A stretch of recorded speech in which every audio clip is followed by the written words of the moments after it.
Hi. So in this previous session, we are discussing about the strategies for enhancement in food production. ಅದರ ಜೊತೆಗೆ ನಿಮ್ಮ strategies ಏನಾಗಬೇಕಂತನೂ ಮಾತಾಡಿದ್ದೀನಿ ನೆನಪಾಯ್ತಾ? So ಏನು study ranks ಇದೆ ಅಂತಲ್ಲ. Okay. So in that we are discussing about the embryo transfer and tissue culture are playing the pivotal role. ಅಂದರೆ the very crucial role they are playing in the enhancement of the food production ಅಂತ ಮಾತಾಡಿದ್ವಿ.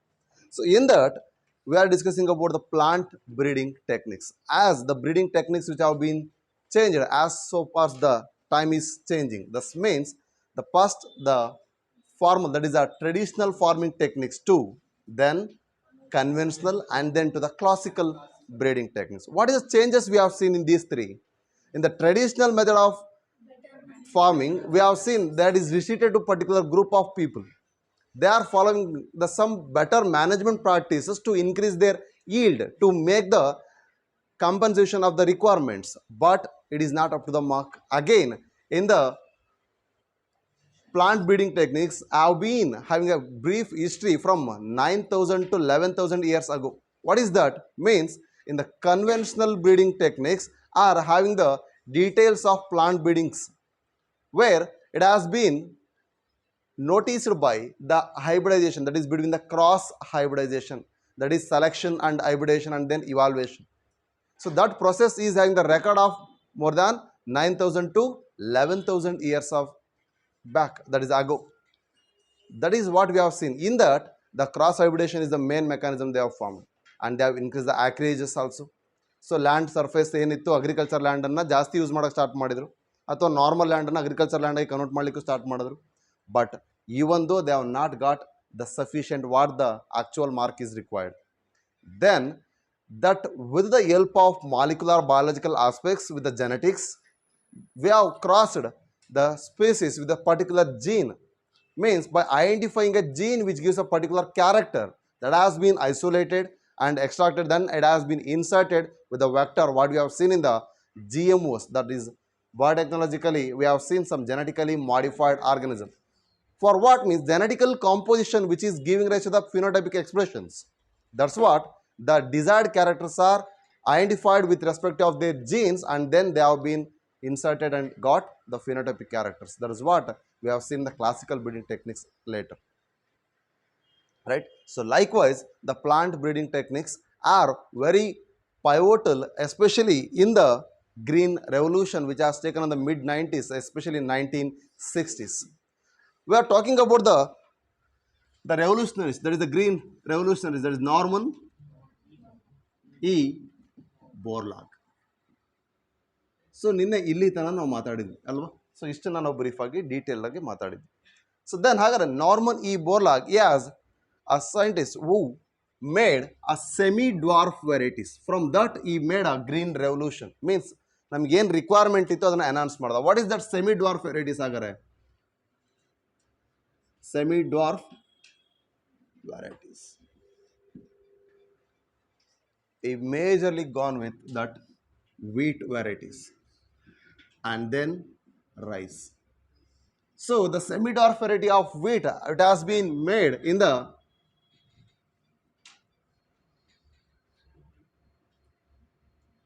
International Center for Wheat and Maize Improvement or Development,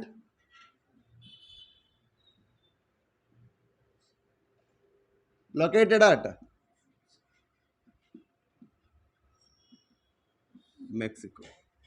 So in that he made a semi-dwarf variety. Why he choose that semi-dwarf variety? ಯಾಕೆ semi-dwarf variety ನ ಮಾಡ್ಲಿಕ್ಕೆ start ಮಾಡ್ದ? what is the main reason of reducing their vegetative structures?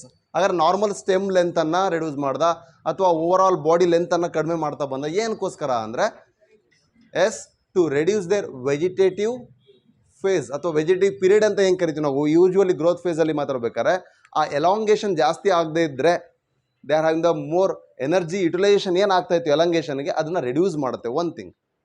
ಅಲ್ಲಿಗೆ energy conserve ಆಯಿತು ಅಂದರೆ ಆ ಎನರ್ಜಿಯನ್ನು ರಿಪೋರ್ಟಿವ್ ಗ್ರೋತ್ಗೆ use ಮಾಡ್ಕೋಬೋದು, ರಿಪೋರ್ಟಿವ್ ಫೇಸಲ್ಲಿ ಅದನ್ನು ಯೂಸ್ ಮಾಡ್ಕೋಬೋದು. ಎರಡನೇದಾಯಿತು. ಅಲ್ಲಿಗೆ they easily attain the reproduction phase easily in very short period of time. ಅಂದರೆ ಅವಳ ಲೈಫ್ ಸ್ಪ್ಯಾನನ್ನು ಏನು ಈಗ ಫಾರ್ ಎಕ್ಸಾಂಪಲ್ ಆ್ಯನುವಲ್ ಕ್ರಾಪ್ ಅಂದರೆ ವರ್ಷಕ್ಕೆ ಒಂದು ಬೆಳೆ ಬೆಳೀತಾ ಇದ್ವಿ, ಭತ್ತನ, ಮುಂಗಾರು ಇಲ್ಲಾಂದರೆ ಹಿಂಗಾರು. ಈಗ ಹಾರ್ವೆಸ್ಟಿಂಗ್ ಮಾಡೋದಕ್ಕೆ ನಮಗೆ ಯಾವ ರೀತಿ ಬೇಕೋ ಆ ಸಿಸ್ಟಮ್ನ ಅಡ್ಜಸ್ಟ್ ಮಾಡಿಕೊಂಡು ವರ್ಷಕ್ಕೆ 2 ಬೆಳೆ ಬೆಳೆಯೋದನ್ನು ಸ್ಟಾರ್ಟ್ ಮಾಡಿದ್ವಿ. ಮುಂಗಾರು ಬೆಳಿತೀವಿ, ಹಿಂಗಾರು ಬೆಳಿತೀವಿ. ಆದರೆ ವಾಟ್ ವಿ ಆರ್ ಪ್ರಾಕ್ಟೀಸಿಂಗ್ ನಾವು ಅಂದರೆ 3 ಬೆಳೆ ಬೆಳೆಯೋದು ಕೂಡ ಇದ್ದಾರೆ. In a year paddy can be grown in 3. ಆದರೆ ವಾಟ್ ಇಸ್ ದ ಟೋಟಲ್? 3 ಮಂತಲ್ಲೇ ನಮಗೆ ಸಿಕ್ಬಿಡುತ್ತೆ ಹಾರ್ವೆಸ್ಟಿಂಗ್ ಮಾಡ್ಬೋದು. ಹಾಗಾದ್ರೆ yes, that is what the techniques they have made by reducing their vegetative period or vegetative phase of the growth is reduced and conserved the energy for reproductive phase. That enhanced the seed setting with the more quality, and it has enhanced the yield in the both nature of quality and quantity. So that is the prime objective of an plant breeder. ಯಾವರೇ plant breeding ಮಾಡಿದ್ರು first objective ಏನಾಗಿರಬೇಕಾಗಿರುತ್ತೆ? The prime objective should be increase in the yield with respect of quantity and quality. ಹಾಗಾದರೆ here the Norman E. Borlaug is also intentioned that to increase the yield with respect of that quality and also in the quantity. ಯಾಕೆಂದ್ರೆ ಈ early ನಾವೇನು classical ಆಗಿರ್ಬೋದು, conventional ಆಗಿರ್ಬೋದು, traditional ಆಗಿರ್ಬೋದು, ಏನು ನೋಡಿದ್ವಿ, up to the mark ನಾವು reach ಮಾಡ್ಲಿಕ್ಕೆ ಆಗ್ತಾ ಇರಲಿಲ್ಲ. ಈವನ್ ದ ಕ್ವಾಂಟಿಟಿ ರೈಸ್ ಮಾಡಿದ್ರು ಕೂಡ ಅಲ್ಲಿ ಕ್ವಾಲಿಟಿ ರೀಚ್ ಆಗ್ತಾ ಇರಲಿಲ್ಲ. ಸಮ್ ವಾಟ್ ಈ ವೇರಿಯೇಷನ್ಸನ್ನು ಬ್ಯಾಲೆನ್ಸ್ ಮಾಡಲಿಕ್ಕೆ they have to identify some jeans.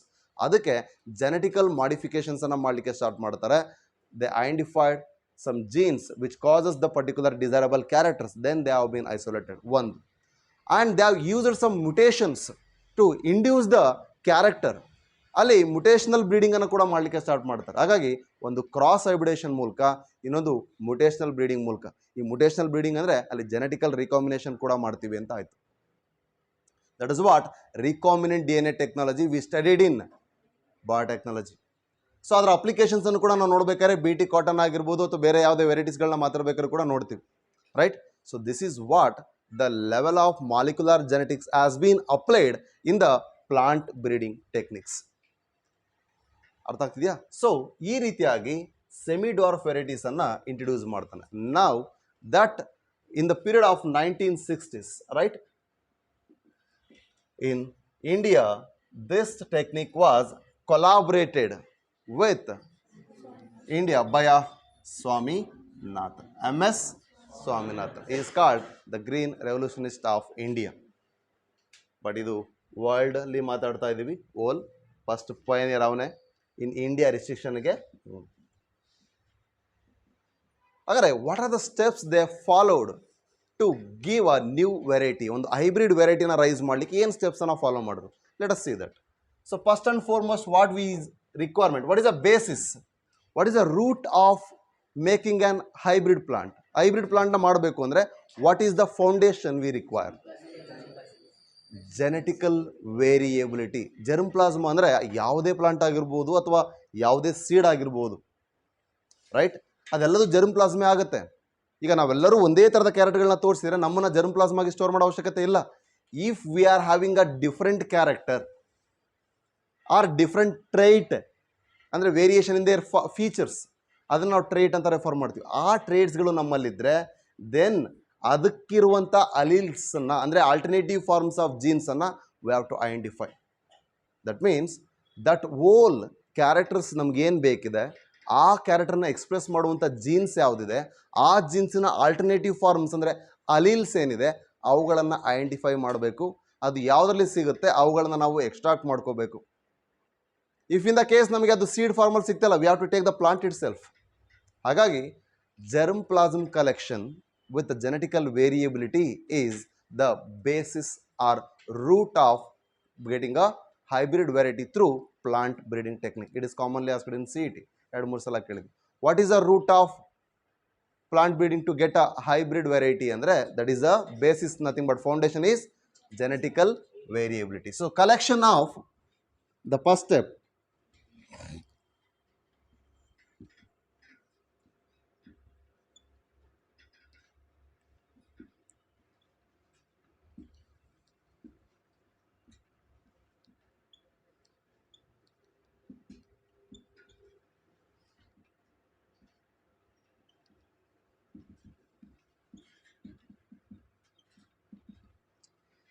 So first one ಏನಿದು? Germ germplasm collection. Nothing but what? Collection of genetical variability. What is germplasm? What we can say? What is germplasm collection? ಏನಂತ ಹೇಳ್ಬೋದು? It is a all. Yes? All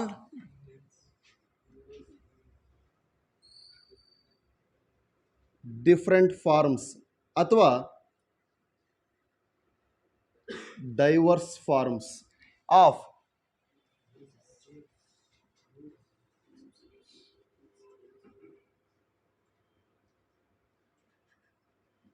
plant or a seed showing a characters, all diversified characters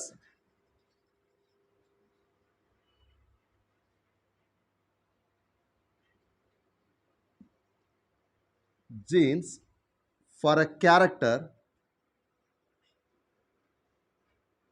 and its all variable form. Allelic form ಅಂದ್ರೆ ಏನರ್ಥ? They are nothing but alternative forms of genes. ಹಾಗಾಗಿ ಆ ಜೀನ್ಸಿನ all variable form called allelic forms.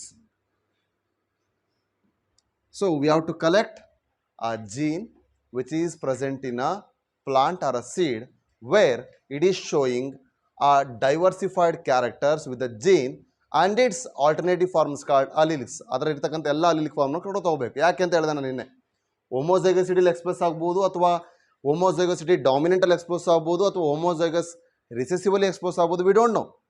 But the gene is very important. ಆ ಜೀನಿನ alternative form ಕೂಡ important ಆಗುತ್ತೆ. Whether it is best expressed in heterozygous or whether it is best expressed in homozygous dominant or homozygous recessive, ಇವನು ಕೂಡ ನೋಡಬೇಕಾಗ್ತದೆ. Hence we need to exploit them. ಯಾಕೆಂದರೆ if we have such genetical variability then we can exploit them easily. ಹೇಗೆ ನಮಗೆ ಕ್ಯಾರೆಕ್ಟರ್ಗಳು ಬೇಕೋ ಆ ರೀತಿ ನಾವು ಅದನ್ನು ಯೂಸ್ ಮಾಡ್ಕೋಬೇಕು ಅಲ್ವಾ? That's why the germplasm collection is the very basis or a root of the plant hybridization or getting an hybrid variety. It is the main foundation. Okay, so here we have to get all the allelic forms ಅಂತ ಹೇಳಿದ್ವಲ್ವಾ. Next ಏನು ಮಾಡ್ತೀವಿ ಹಾಗಾದ್ರೆ? allelic forms ಹೇಗೆ ಸಿಗುತ್ತೆ? Is it possible? ಈಗ ನಾವಿರ್ತಕ್ಕಂಥ modernised era ಅಂತ ಏನು ಕರಿತೀವಿ, ಈ ಎರಾದಲ್ಲಿ we are getting sufficient wild relatives? ಈಗ ನಾನು ಹೇಳ್ತಾ ಬಂದೆ, ಫಸ್ಟಿಗೆ ಏನು ಮಾಡ್ತಾ ಇದ್ವಿ, ಕನ್ವೆನ್ಷನಲ್ ಬ್ರೀಡಿಂಗ್ ಮಾಡಬೇಕಾದ್ರೆ ಡೊಮೆಸ್ಟಿಕೇಶನ್ ಮಾಡ್ತಾ ಬಂದರು ಅಂತ. ವೈಲ್ಡ್ ರಿಲೇಟಿವ್ಸ್ ಎಲ್ಲ ಏನಾಗ್ತಾ ಹೋಯ್ತು, domesticated under the management of human ಬರ್ತಾ ಹೋಯ್ತು. ಸೊ ಆಗ ವೈಲ್ಡ್ ರಿಲೇಟಿವ್ಸಿಂದ ಡಾಮಿನೆಂಟ್ ಇರ್ತಕ್ಕಂಥದ್ದೆಲ್ಲದು ಕೂಡ ನಮಗೆ ಬೇಕಾಗಿರೋ ಕ್ಯಾರೆಕ್ಟರ್ ಅದನ್ನ ನಾವು ಡೊಮೆಸ್ಟಿಫೈಡ್ ಮಾಡಿ ನಾವು ಅದನ್ನು ಕಲ್ಚರ್ ಮಾಡಿ ಕ್ರಾಪ್ ಪ್ಲಾಂಟ್ಸ್ ಅಂತ ಕನ್ವರ್ಟ್ ಮಾಡಿದ್ವಿ. So what we are using the crop plants, they are all the wild plants in earlier days, right? So I am talking about 9,000 to 11,000 years ಆಗೋ ಆ ಒಂದು ಕಂಡೀಷನ್ಸಲ್ಲಿ. ಯಾಕಂದರೆ ಆ ನಂತರ ಆಗ್ತಾ ಬಂದಿದ್ದು ಇದು ಅಲ್ವಾ? So then how can we get the germplasm of with a variability in the genetic constitution? Genetically compose ಆಗಿರ್ತಕ್ಕಂಥ ವೇರಿಯೇಷನ್ಸ್ ಹೇಗೆ ಸಿಗುತ್ತೆ? Is it possible to get a wild relatives? ಎಲ್ಲದಕ್ಕೂ ವೈಲ್ಡ್ ರಿಲೇಟಿವ್ಸ್ ಸಿಗೋ ಚಾನ್ಸಸ್ ಇದೆಯಾ? Very few. Even we get, ನಮಗೆ ಸಿಗುವಂಥದ್ದು 1 or 2 plants ಸಿಗ್ಬೋದು ಹೆಚ್ಚಂದರೆ. So ಅಂದು ಎಲ್ಲ ರೀಜನ್ಸಲ್ಲೂ ಸಿಗೋಕ್ಕೆ ಚಾನ್ಸ್ ಕಡಿಮೆ. ಹಾಗಾಗಿ the wild relatives are very restricted. So wild relatives ಭಾಳ ಕಡಿಮೆ ಇರೋದ್ರಿಂದ, ದ ರೆಸ್ಟ್ರಿಕ್ಟೆಡ್ ಸೋರ್ಸ್ ಅವೈಲಬಿಲಿಟಿ ಇರೋದ್ರಿಂದ we have to make what the germplasm ಕಲೆಕ್ಷನ್ಸನ್ನು ಹಾಗಾದ್ರೆ ಬರೀ ವೈಲ್ಡ್ ರಿಲೇಟಿವ್ಸಿಂದ ಮಾಡೋಕ್ಕಾಗಲ್ಲ. ಹೌ ಕ್ಯಾನ್ ವಿ ಡೂ ಅಂದರೆ, not only the wild relatives, we can collect the germplasm by an improved variety. Already ಅಲ್ಲಿರ್ತಕ್ಕಂಥ improved ವೆರೈಟಿನ ಕೂಡ ನಾವು ಕಲೆಕ್ಟ್ ಮಾಡ್ಬೋದಲ್ಲ, ರೈಟ್? ಒಂದು ಅಥವಾ ಆಲ್ರೆಡಿ ನಮ್ಮ ಕಡೆಯಿಂದ ಪ್ಲಾಂಟ್ ಬ್ರೀಡರ್ಸ್ ಕಡೆಯಿಂದ ಇಂಪ್ರೂವ್ ಮಾಡಿರ್ತಕ್ಕಂಥ ವೆರೈಟಿ ಇರುತ್ತೆ, ಆದರೆ ಅದನ್ನು ಈಗ ಕಲ್ಚರ್ ಮಾಡೋದನ್ನ ಸ್ಟಾಪ್ ಮಾಡಿರ್ತೀವಿ.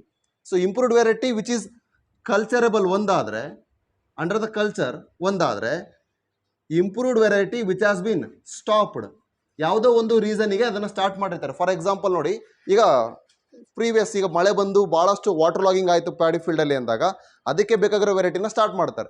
ನೆಕ್ಸ್ಟ್ 2-3 ವರ್ಷ ಕಂಪ್ಲೀಟಾಗಿ ನಾರ್ಮಲ್ ಮಳೆ ಬರುತ್ತೆ, ವಾಟರ್ ಲಾಗಿಂಗ್ ಇರಲ್ಲ, ಅವಾಗ ಆ ವೆರೈಟಿನ ಏನು ಮಾಡ್ತಾರೆ, ಕಲ್ಚರ್ ಮಾಡೋದು ಸ್ಟಾಪ್ ಮಾಡಿರ್ತಾರೆ.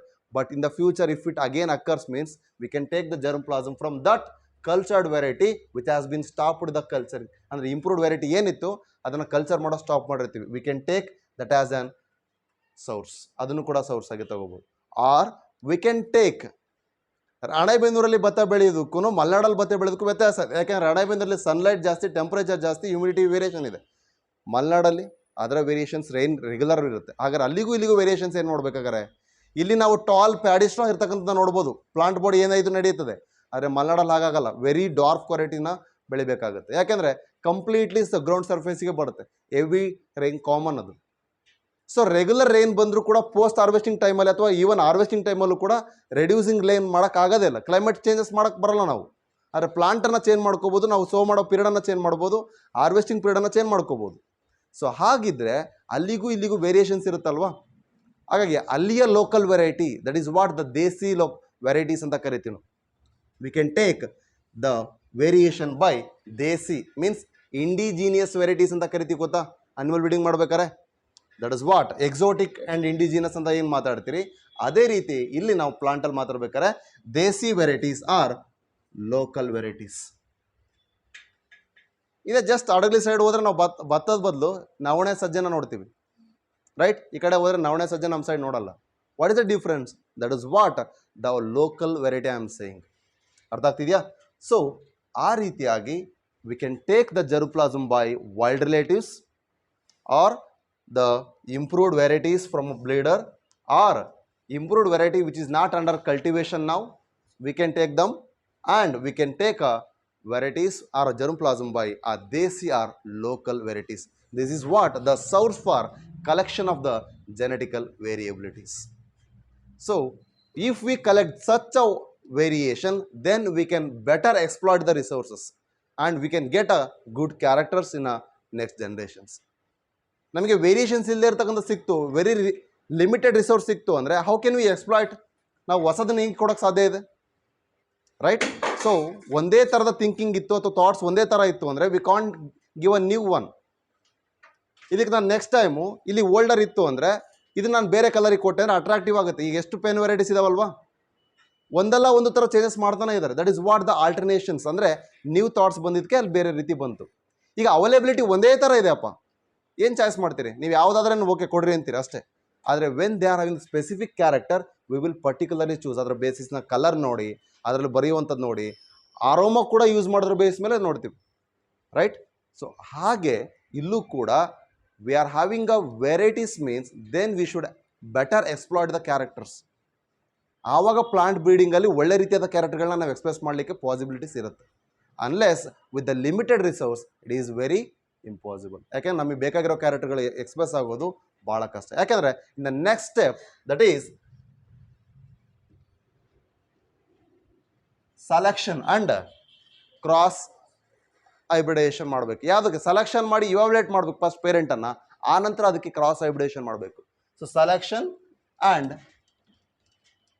ಇವಾಲ್ಯುಯೇಷನ್ of what? Parent. See what we have collected now, whether it may be a plant or a seed, whatever. Seed ಆದರೆ ಅದನ್ನು ಸೋ ಮಾಡಬೇಕು, ಆನಂತರ ಅದರ ಪ್ಲಾಂಟ್ ವೆರೈಟೀಸನ್ನು ಎಕ್ಸ್ಪ್ರೆಸ್ ಆಗುತ್ತೆ. So for that the selection of parent is very important. It has been, if it is expresses then it is multiplied. Selection ಆದಮೇಲೆ next evaluation ಮಾಡ್ತೀವಿ. Evaluation ಆದಾಗ ಅದು ನಮ್ಮ ಕ್ಯಾರೆಕ್ಟರ್ಗಳನ್ನ ಎಕ್ಸ್ಪ್ರೆಸ್ ಮಾಡಿದ್ರೆ then we will make them a multiple copies. ಯಾಕೆಂದರೆ sources ಭಾಳ limited ಇರುತ್ತೆ. ಪದೇ ಪದೇ ಹೋಗಿ ರೂಟೆಡ್ ಪ್ಲಾಂಟ್ನ ನಾವು ಕಿತ್ಕೊಂಬಂದರೆ ಅಲ್ಲಿರೋ ಸೋರ್ಸ್ ಹಾಳಾಗುತ್ತೆ. ಅದನ್ನು ನಾವು ಮತ್ತೆ ಸ್ಟೋರ್ ಮಾಡೋದಕ್ಕಿಂತ ನ್ಯಾಚುರಲಿ ಹೇಗಿರುತ್ತೆ ಅದು ಇಂಪಾರ್ಟೆಂಟ್ ಆಗುತ್ತೆ. ಹಾಗಾಗಿ ಎಕ್ಸ್ಪ್ಲಾಯ್ಟೇಷನ್ ಮಾಡಬೇಕಾದ್ರೂ ಕೂಡ ಸರಿಯಾದ ರೀತಿಯಾದ ಮೆಸೇಜನ್ನು ಯೂಸ್ ಮಾಡಬೇಕು. ಸೈಂಟಿಫಿಕ್ ಇವ್ಯಾಲ್ಯೂಯೇಷನ್ ಕೂಡ ಮಾಡಬೇಕಾಗುತ್ತೆ. ಸುಮ್ಮನೆ ಕ್ರೂಡ್ ಮೆಥಡಲ್ಲಿ ನೋಡ್ಬಿಟ್ಟು ಕ್ಯಾರೆಕ್ಟರ್ ಎಕ್ಸ್ಪ್ರೆಸ್ ಆಗಿದೆ no, it should be under a scientific evaluation.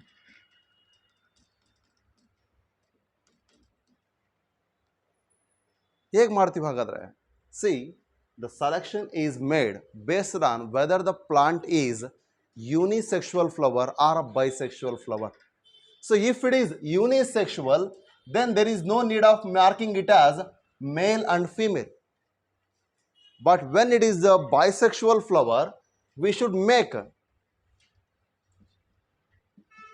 if the flower is bisexual, then we should make the identification and mark that as male and female parent. ಈ ರೀತಿ separate ಮಾಡಬೇಕು. ಹಾಗಾದ್ರೆ unisexual ಅಲ್ಲೂ ಕೂಡ possibilities ಇದೆ separate ಮಾಡಲಿಕ್ಕೆ. ಯಾವಾಗ? When they are monoecious, means when a plant bears both male and female separately on the same plant body. Best example you can see the cara or maize, cucurbita, castor, right? So ಇವುಗಳನ್ನ ನೋಡ್ತೀವಿ. MC3 ನೆನ್ಪಿಟ್ಕೊಂಡಿದ್ದೀರಿ, right? So ಹಾಗಾದ್ರೆ ಆ unisexual conditions ಅಲ್ಲಿ if it is monoecious then we need to make them as what? Male and female separate plant ಮಾಡಬೇಕು. If it is unisexual but it is in a dioecious condition, then there is no requirement of marking it as a male and female because naturally they are existing as either male plant, another one is female plant. ಈ ರೀತಿ ಇರೋದ್ರಿಂದ ಅಲ್ಲಿ ನಾವು sexual dimorphism clearly express ಆಗೋದ್ರಿಂದ ಅದನ್ನ separately male and female ಅಥವಾ parent ಆಗಿ separate ಮಾಡೋ ಅವಶ್ಯಕತೆ ಇರಲ್ಲ. ದೆನ್ ಇಷ್ಟಾದ ಮೇಲೆ then we need to culture them. ಅವನ್ನ ಕಲ್ಚರ್ ಮಾಡಿದಾಗ if the characters are expressed, ಅವುಗಳನ್ನ ಏನು ಮಾಡ್ತೀವಿ? On basis of scientific evaluation ನಾವು ಅವುಗಳ ಕ್ಯಾರೆಕ್ಟರ್, ನಮ್ಮ ಬೇಕಾಗಿರೋ ಡಿಸೈರ್ಡ್ ಕ್ಯಾರೆಕ್ಟರು ಎಕ್ಸ್ಪ್ರೆಸ್ ಆಗಿದೆಯಾ ನೋಡ್ತೀವಿ. If it they are expressed then they are multiplied. On that we will select as any two plants as a parents. ಆ ಪ್ಲಾಂಟ್ಗಳನ್ನು now we will undergo the cross hybridization. That is a third step.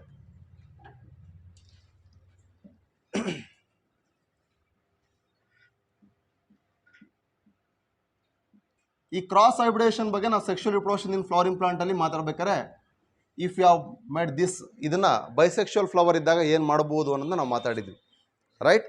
But if they are naturally unisexual then there is no need of emasculation, right? So except that process we can do the artificial hybridization by dusting the desired pollen grain on the receptive stigma surface of our desired plants. ಈ ರೀತಿ ನಾವು artificial hybridisation ಮಾಡ್ಬೋದು. ಹಾಗೆ in the cross hybridisation ಏನು ಮಾಡ್ತೀವಿ? ಹಾಗಾದರೆ we will make the crosses. ಈ ಕ್ರಾಸನ್ನ ಮಾಡಿದಾಗ we will check whether the desired quality is expressed. First desired quality ಅಂದರೆ ಏನಿರಬೇಕು? What is the prime objective? Yield in the respective of. So ಹಾಗಾಗಿ when the parents are selected, they have been undergone the hybridization process by cross hybridization. They have checked for, after hybridization they have checked for whether they contain superior qualities than their parent. ಇದನ್ನ ನೋಡ್ತೀವಿ. Even animal breeding ಅಲ್ಲಿ ಇದನ್ನೇ ನೋಡೋದು ನೀವು. So superior quality ಇದೆಯಾ ನೋಡ್ಬೇಕು. ಯಾವುದಕ್ಕೆ? Than the parent. ಇದಕ್ಕಿಂತ ಬೆಟರ್ ಆಗಿ ನಾವು ಮೇನ್ ಆಗಿ ನಾವು ಏನು ನೋಡಬೇಕು?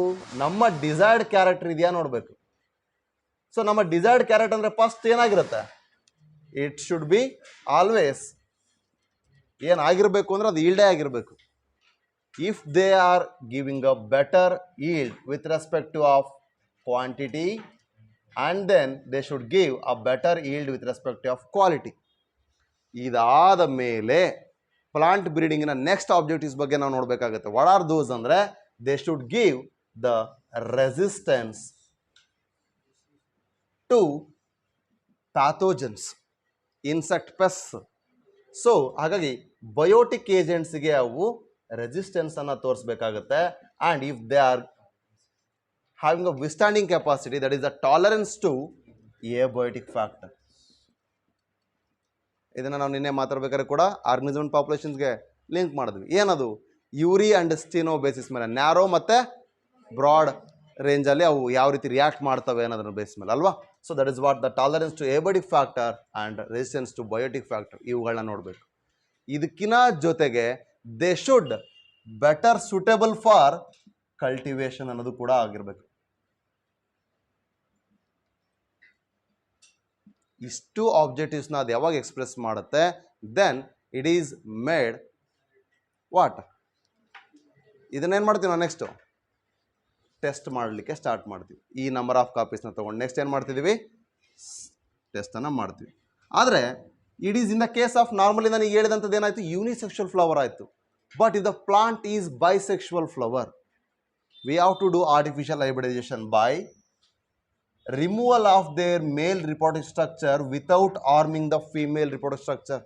ಅಂದರೆ ರಿಮೂವಲ್ ಆಫ್ ಆಂಥರ್, ಫಸ್ಟ್ ನಾವೇನು ಮಾಡಬೇಕಾಗುತ್ತೆ, ಆಂಥರ್ನ ರಿಮೂವ್ ಮಾಡಬೇಕಾಗತ್ತೆ. But while removing the anther we shouldn't harm female reproductive structure. ಯಾವುದೇ ಕಾರಣಕ್ಕೂ ಗೈನೋಷಿಯಂ ಪಾರ್ಟ್ಗೆ ಡ್ಯಾಮೇಜ್ ಅಥವಾ ಆರ್ಮ್ ಆಗಬಾರ್ದು.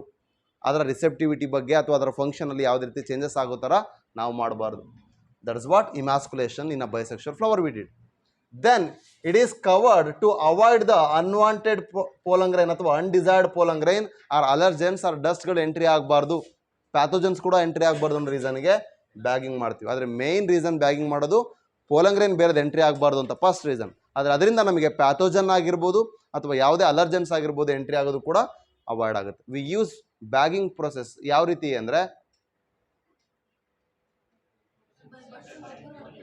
ರೈಟ್? ಹಾಗಾದರೆ see, emasculation prevents what type of hybridization ಅಥವಾ what type of self pollination, right? Bagging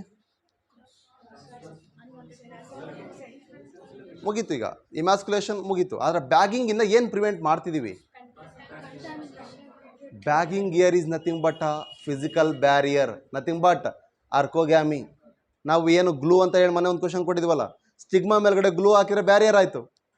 ಈಗ ಅದೇ ಸ್ಟಿಗ್ಮಾ ಮೇಲ್ಗಡೆ ನಾನು ಕವರ್ ಹಾಕಿದ್ದೀನಿ, that is a butter paper or a polythene cover, right? So ಆ ಬಟರ್ ಪೇಪರಿಂದ ಬ್ಯಾಗ್ ಮಾಡಿದ್ದೀನಿ. ಅನ್ವಾಂಟೆಡ್ ಪೋಲಂಗ್ರೇನ್ ಅಥವಾ ಅನ್ಡಿಸೈರ್ಡ್ ಪೋಲಂಗ್ರೇನ್ ಅಥವಾ ಅಲರ್ಜನ್ ಯಾವುದು ಬರಲ್ಲ, ರೈಟ್? ಇದು ಒಂದಾಯ್ತು. ಹಾಗಾದ್ರೆ ಪೋಲಂಗ್ರೇನ್ ಬೇರೆದು ಬರಲ್ಲ ಅಂದರೆ it is preventing all type of pollinations, right? So ಹಾಗಾಗಿ ಮೇನ್ಲಿ ಇಮ್ಯಾಸ್ಕುಲೇಷನ್ ಸೆಲ್ ಪಾಲಿನೇಷನ್ಸ್ ಅನ್ನು ಪ್ರಿವೆಂಟ್ ಮಾಡುತ್ತೆ. ಆದರೆ ಕ್ಲಿಯರ್, ಅರ್ಥ ಆಗ್ತಿದೆಯಾ? ಹಾಗಾದ್ರೆ ಇಮ್ಯಾಸ್ಕುಲೇಷನ್ ಏನನ್ನು ಎನ್ಕರೇಜ್ ಮಾಡ್ತಾ ಇದೆ ಇಲ್ಲಿ? That's it. ಅರ್ಥ ಆಗ್ತಿದೆಯಾ? ವೆಲ್, ಹಾಗಾದ್ರೆ ಬ್ಯಾಗಿಂಗ್ ಆದಮೇಲೆ ನೆಕ್ಸ್ಟ್ ನಾವೇನು ಮಾಡಬೇಕು? ಬ್ಯಾಗ್ ಹಾಕಿ ಮತ್ತೆ ಬ್ಯಾಗ್ ಹಾಕ್ತೀಯಾ? That is dusting. What is dusting ಅಂದರೆ, when the stigma of a desired plant is receptive, at that condition we have to dust the cryopreserved pollen grain, or directly we can take the bud of the flower, and when the anthers are mature but not dehisced, they are collected and they are stored in the ice cold condition, that is a minus 196 degrees Celsius of liquid nitrogen under cryopreservation method, that is ex situ conservation. So ಈ ರೀತಿಯಾಗಿ next dusting ಮಾಡಿದ್ಮೇಲೆ again we should bag them, that is rebagging. So rebagging ಆದಮೇಲೆ can we get a suitable desired plant? No. Out of 100 to 1000 one may be the plant which expresses our desired one. That is what the tedious process. Artificial hybridization ಅನ್ನೋದು ಅಷ್ಟು ಕಷ್ಟದ ಕೆಲಸ. TDS ಅಂದರೆ ಒಂದೇ ಸಲಕ್ಕೆ ಒಂದೊಂದೇ ಕಪ್ನ ತಗೊಂಬರ್ಬೇಕು ಕೆಳಗಿಂದ ನೀವು ಅಂದರೆ ಹೆಂಗೆ ತರ್ತೀರಿ? ಅಷ್ಟನ್ನು ಒತ್ಕೊಂಬರ್ಬೋದಲ್ಲ ಒಂದೇ ಸಲಕ್ಕೆ. ದಟ್ ಇಸ್ ವಾಟ್ PCR ಕೂಡ ಹಾಗೇನೆ ಅರ್ಲಿಯರ್ ಇದ್ದಿದ್ದು. ಟ್ಯಾಕ್ ಪಾಲಿಮರೇಸ್ ಆಡ್ ಮಾಡೋಕ್ಕಿಂತ ಮೊದಲೇ PCR ಕೂಡ TDS ಪ್ರೊಸೆಸ್. ಎವ್ರಿ ಸೈಕಲಲ್ಲೂ ಕೂಡ ನಾವು ಪಾಲಿಮರೇಸ್ ಎಂಜೈಮ್ ಮಾಡಬೇಕಿತ್ತು. ಇಲ್ಲೂ ಕೂಡ ಅಷ್ಟೇ, ಒಂದು ರಿಸಲ್ಟ್ ಬಂತಾ, ಓಕೆ, ಬರಲಿಲ್ಲ ಮತ್ತೆ ಇನ್ನೊಂದ್ಸಲ, ಬರಲಿಲ್ಲ ಮತ್ತೆ ಇನ್ನೊಂದ್ಸಲ. ಬಟ್ ಇಲ್ಲಿ TDS ಅಂತ ಇನ್ನೂ ರೆಫರ್ ಮಾಡ್ಲಿಕ್ಕೆ ರೀಸನ್ ಏನಪ್ಪ ಅಂದರೆ, if you got the result in a first cross only, then we have to make them as a pure line variety. How we will get a pure line variety? We should make the self pollination of those hybrid. ಸಿಕ್ಕಿರ್ತಕ್ಕಂಥ hybrid ಅನ್ನ ನಾವೀಗ test ಮಾಡಬೇಕು for its homozygosity, whether it expresses all the character what we have got in the hybrid for minimum 3 generation. Minimum 3 generation agriculture ಫೀಲ್ಡಲ್ಲಿ ಯಾವ ಲ್ಯಾಂಡಲ್ಲಿ ನಾವು ಇದು ಮಾಡಬೇಕಂತಿದ್ದೀವಿ, ಆ ಒಂದು ಲೊಕ್ಯಾಲಿಟಿ ಒಳಗಡೆ ನಾವು ಮಿನಿಮಮ್ 3 ಟೆಸ್ಟನ್ನು ಮಾಡಬೇಕು, 3 ಜನರೇಷನ್ಸನ್ನು ಅಲ್ಲಿ ಗ್ರೋ ಮಾಡಬೇಕು ಗುಂಡಿ. ಸೊ ಆದರೆ ಅದಕ್ಕಿಂತ ಮುಂಚೆ ನಾವು ಎಲ್ಲಿ ಗ್ರೋ ಮಾಡ್ತೀವಿ, ದಟ್ ಈಸ್ ದ ಟೆಸ್ಟಿಂಗ್ ಎಲ್ಲಾಗುತ್ತೆ ಫಸ್ಟ್ ಅಂದರೆ, that is in a research labs under a suitable and standard conditions of soil, water and nutrient conditions. ಏನೆಲ್ಲ ಒಂದು ಸುಟೇಬಲ್ ಕಂಡೀಷನ್ಸ್ ಅದಕ್ಕೆ ಬೇಕು ಆಪ್ಟಿಮಮ್ ಲೆವೆಲಲ್ಲಿ, ಅವುಗಳನ್ನು ಸ್ಟ್ಯಾಂಡರ್ಡಲ್ಲಿ ನಾವು ಕೊಡ್ತೀವಿ. ಆ ಸ್ಟ್ಯಾಂಡರ್ಡ್ ಕಂಡೀಷನ್ಸನ್ನು ಕೊಟ್ಟಾಗ if it is expressed, then we will go to lab to soil. Actually green revolution start ಆಗಿದೆ ಇಲ್ಲಿಂದ, ಲ್ಯಾಬ್ ಟು ಸಾಯಿಲ್ ಅಂತಾನೆ, ಲ್ಯಾಬ್ ಟು ಲ್ಯಾಂಡ್ ಮೆಥಡ್. ಯಾವಾಗ ಅದು ಲ್ಯಾಬಲ್ಲಿ ಎಕ್ಸ್ಪ್ರೆಸ್ ಆಯಿತು ದೆನ್ ಇಟ್ ಈಸ್ ಲ್ಯಾಂಡಲ್ಲಿ ಎಕ್ಸ್ಪ್ರೆಸ್ ಆಗುತ್ತೆ ಅನ್ನೋದು 100% ಇಲ್ಲ. ನಾವು ಚೆಕ್ ಮಾಡಬೇಕು. ಯಾಕೆಂದರೆ ನ್ಯಾಚುರಲ್ ಕಂಡೀಷನ್ಸೇ ಬೇರೆ, ನಾವು ಇಂಡ್ಯೂಸ್ ಮಾಡಿ ಕೊಟ್ಟಿರ್ತಕ್ಕಂಥ ಕಂಡೀಷನ್ಸೇ ಬೇರೆ ಸೆಟಪ್, ರೈಟ್?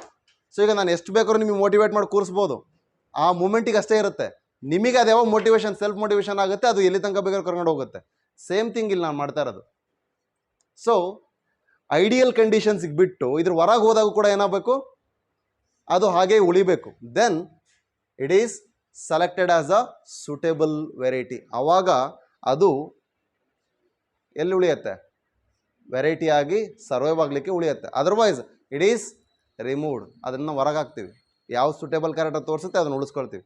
ಅರ್ಥ ಆಯ್ತು ಅನ್ಸುತ್ತೆ ಯಾಕೆ ಹೇಳಿದೆ ಅಂತ. ಕ್ಲಿಯರ್? ವೆಲ್, ಸೊ ಹಾಗಾದರೆ cross hybridization is done based on whether the unisexual or it is a bisexual flower ಅನ್ನೋ ಬೇಸಿಸ್ ಮೇಲೆ ನಾವು ಕ್ಲಾಸಿಫೈ ಮಾಡ್ತಾ ಬಂದ್ವಿ. ಕ್ಲಿಯರ್? ಅದಾದ ನಂತರ ಹೈಬ್ರಿಡೇಷನ್ ಮಾಡಿದ್ವಿ. ಇದರಲ್ಲಿ out of 100 to 1000 1 may be give a desired character in that plant after the hybridization. Then it has been undergone testing. Testing ಮಾಡಿದ ಮೇಲೆ ಅವುಗಳನ್ನ ರಿಲೀಸ್ ಮಾಡಬೇಕು. ಕರೆಕ್ಟಾಗಿದೆ ಅಂದರೆ ರಿಲೀಸ್ಡ್ ಆಸ್ ಅ ವೆರೈಟಿ. ಅದನ್ನು ವೆರೈಟಿಯಾಗಿ ರಿಲೀಸ್ ಮಾಡಿ ನಿಮ್ಮ ಮನೆಗೆ ಇಟ್ಕೊಳಂಗಿಲ್ಲ, ಮಾರ್ಕೆಟಿಗೆ ಗೊತ್ತಾಗಬೇಕಲ್ಲ, ಅದಕ್ಕೆ ಕಮರ್ಷಿಯಲೈಸೇಷನ್ ಮಾಡಬೇಕು.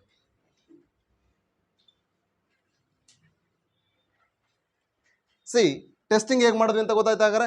C the testing as done by obtaining the hybrid which shown our hybrid characters. Superior ವಿಗರ್ಸನ್ನು ಯಾವುದು ತೋರಿಸಿತ್ತು ಆ ಪ್ಲಾಂಟನ್ನು ನಾವು ತಗೊಂಡು ಲ್ಯಾಬಲ್ಲಿ ಐಡಿಯಲ್ ಕಂಡೀಷನ್ಸಲ್ಲಿ ಟೆಸ್ಟ್ ಮಾಡ್ತೀವಿ. The test is done in the lab first, then lab to land for minimum 3 generation. ಹಾಗಾದ್ರೆ ಆ ಲ್ಯಾಂಡ್ ಎಲ್ಲಾಗಿರಬೇಕು ಅಂದರೆ that should be the region where we want to release the variety. I am interested to grow the North Indian sugarcane in the South India, but I am testing them in North India itself. Means what is the reason? What is the benefit? No.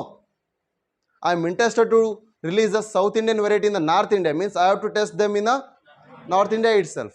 Then if it is expressed all the character, we can make it as a variety, but it is not simple. We have to multiple, ಅದೆಲ್ಲ ಮಾಡ್ತೀವಿ, ಅದೆಲ್ಲ suitable ಕ್ಯಾರೆಕ್ಟರ್ನ ತೋರಿಸುತ್ತೆ. And when it is release in a land 3 generation ಆಗುತ್ತೆ. When it shows the similarity in their genetic composition, means genotypic character similar ಇದ್ದರೆ phenotypic character ಕೂಡ ಕರೆಕ್ಟಾಗಿ ಬರುತ್ತೆ. It gives rise to the pure line. ನಮಗೆ ಬರೀ line ಬೇಕಾಗಿಲ್ಲ, pure line ಬೇಕಾಗಿದೆ. What is line? It is a descent of an ancestor. ಯಾವುದಾರು ಆಗಿರ್ಬೋದು, where it may be variable or it may be the similar. But when it is pure line we will make it as a variety. But then it is approved as a variety by National Seed Corporation. National Seed Corporation ಅದನ್ನು variety ಅಂತ release ಮಾಡಿ ಅದಕ್ಕೆ ಆದ ಒಂದು ನೇಮನ್ನು ಕೊಡುತ್ತೆ, ಅದಕ್ಕೆ ಆದ ಒಂದು ನಂಬರನ್ನು ಅಸೈನ್ ಮಾಡುತ್ತೆ. ಓಕೆ, ಸೊ ಈ ರೀತಿಯಾಗಿ ನಂಬರ್ಗಳು ಅಸೈನ್ ಆದವ, ನೇಮ್ ಅಸೈನ್ ಆದ ಮೇಲೆ ಅದನ್ನು ನಾವು ಕಮರ್ಷಿಯಲೈಸ್ ಮಾಡ್ಬೋದು. ಕಮರ್ಷಿಯಲೈಸ್ ಅಂದರೆ ಇದು ವೆರೈಟಿ ಆಗಿದೆ ಅಂತೇಳಿ ಅದ್ರ ಮೇಲೆ ಸೀಲ್ ಹಾಕ್ತಾರೆ. ಭಾಳಷ್ಟು ಕಡೆ ಸ್ಕ್ಯಾಮ್ ಆಗುತ್ತೆ, ಅನ್ನ ಸೀಲ್ ಆಗ್ದೇನೆ ಅಥವಾ ಟೆಸ್ಟಿಂಗ್ ಹೋಗ್ದೇನೆ ಕಮರ್ಷಿಯಲೈಸಿಗೆ ಹೋಗ್ಬಿಡ್ತವೆ. ಕೇಳಿಲ್ಲ?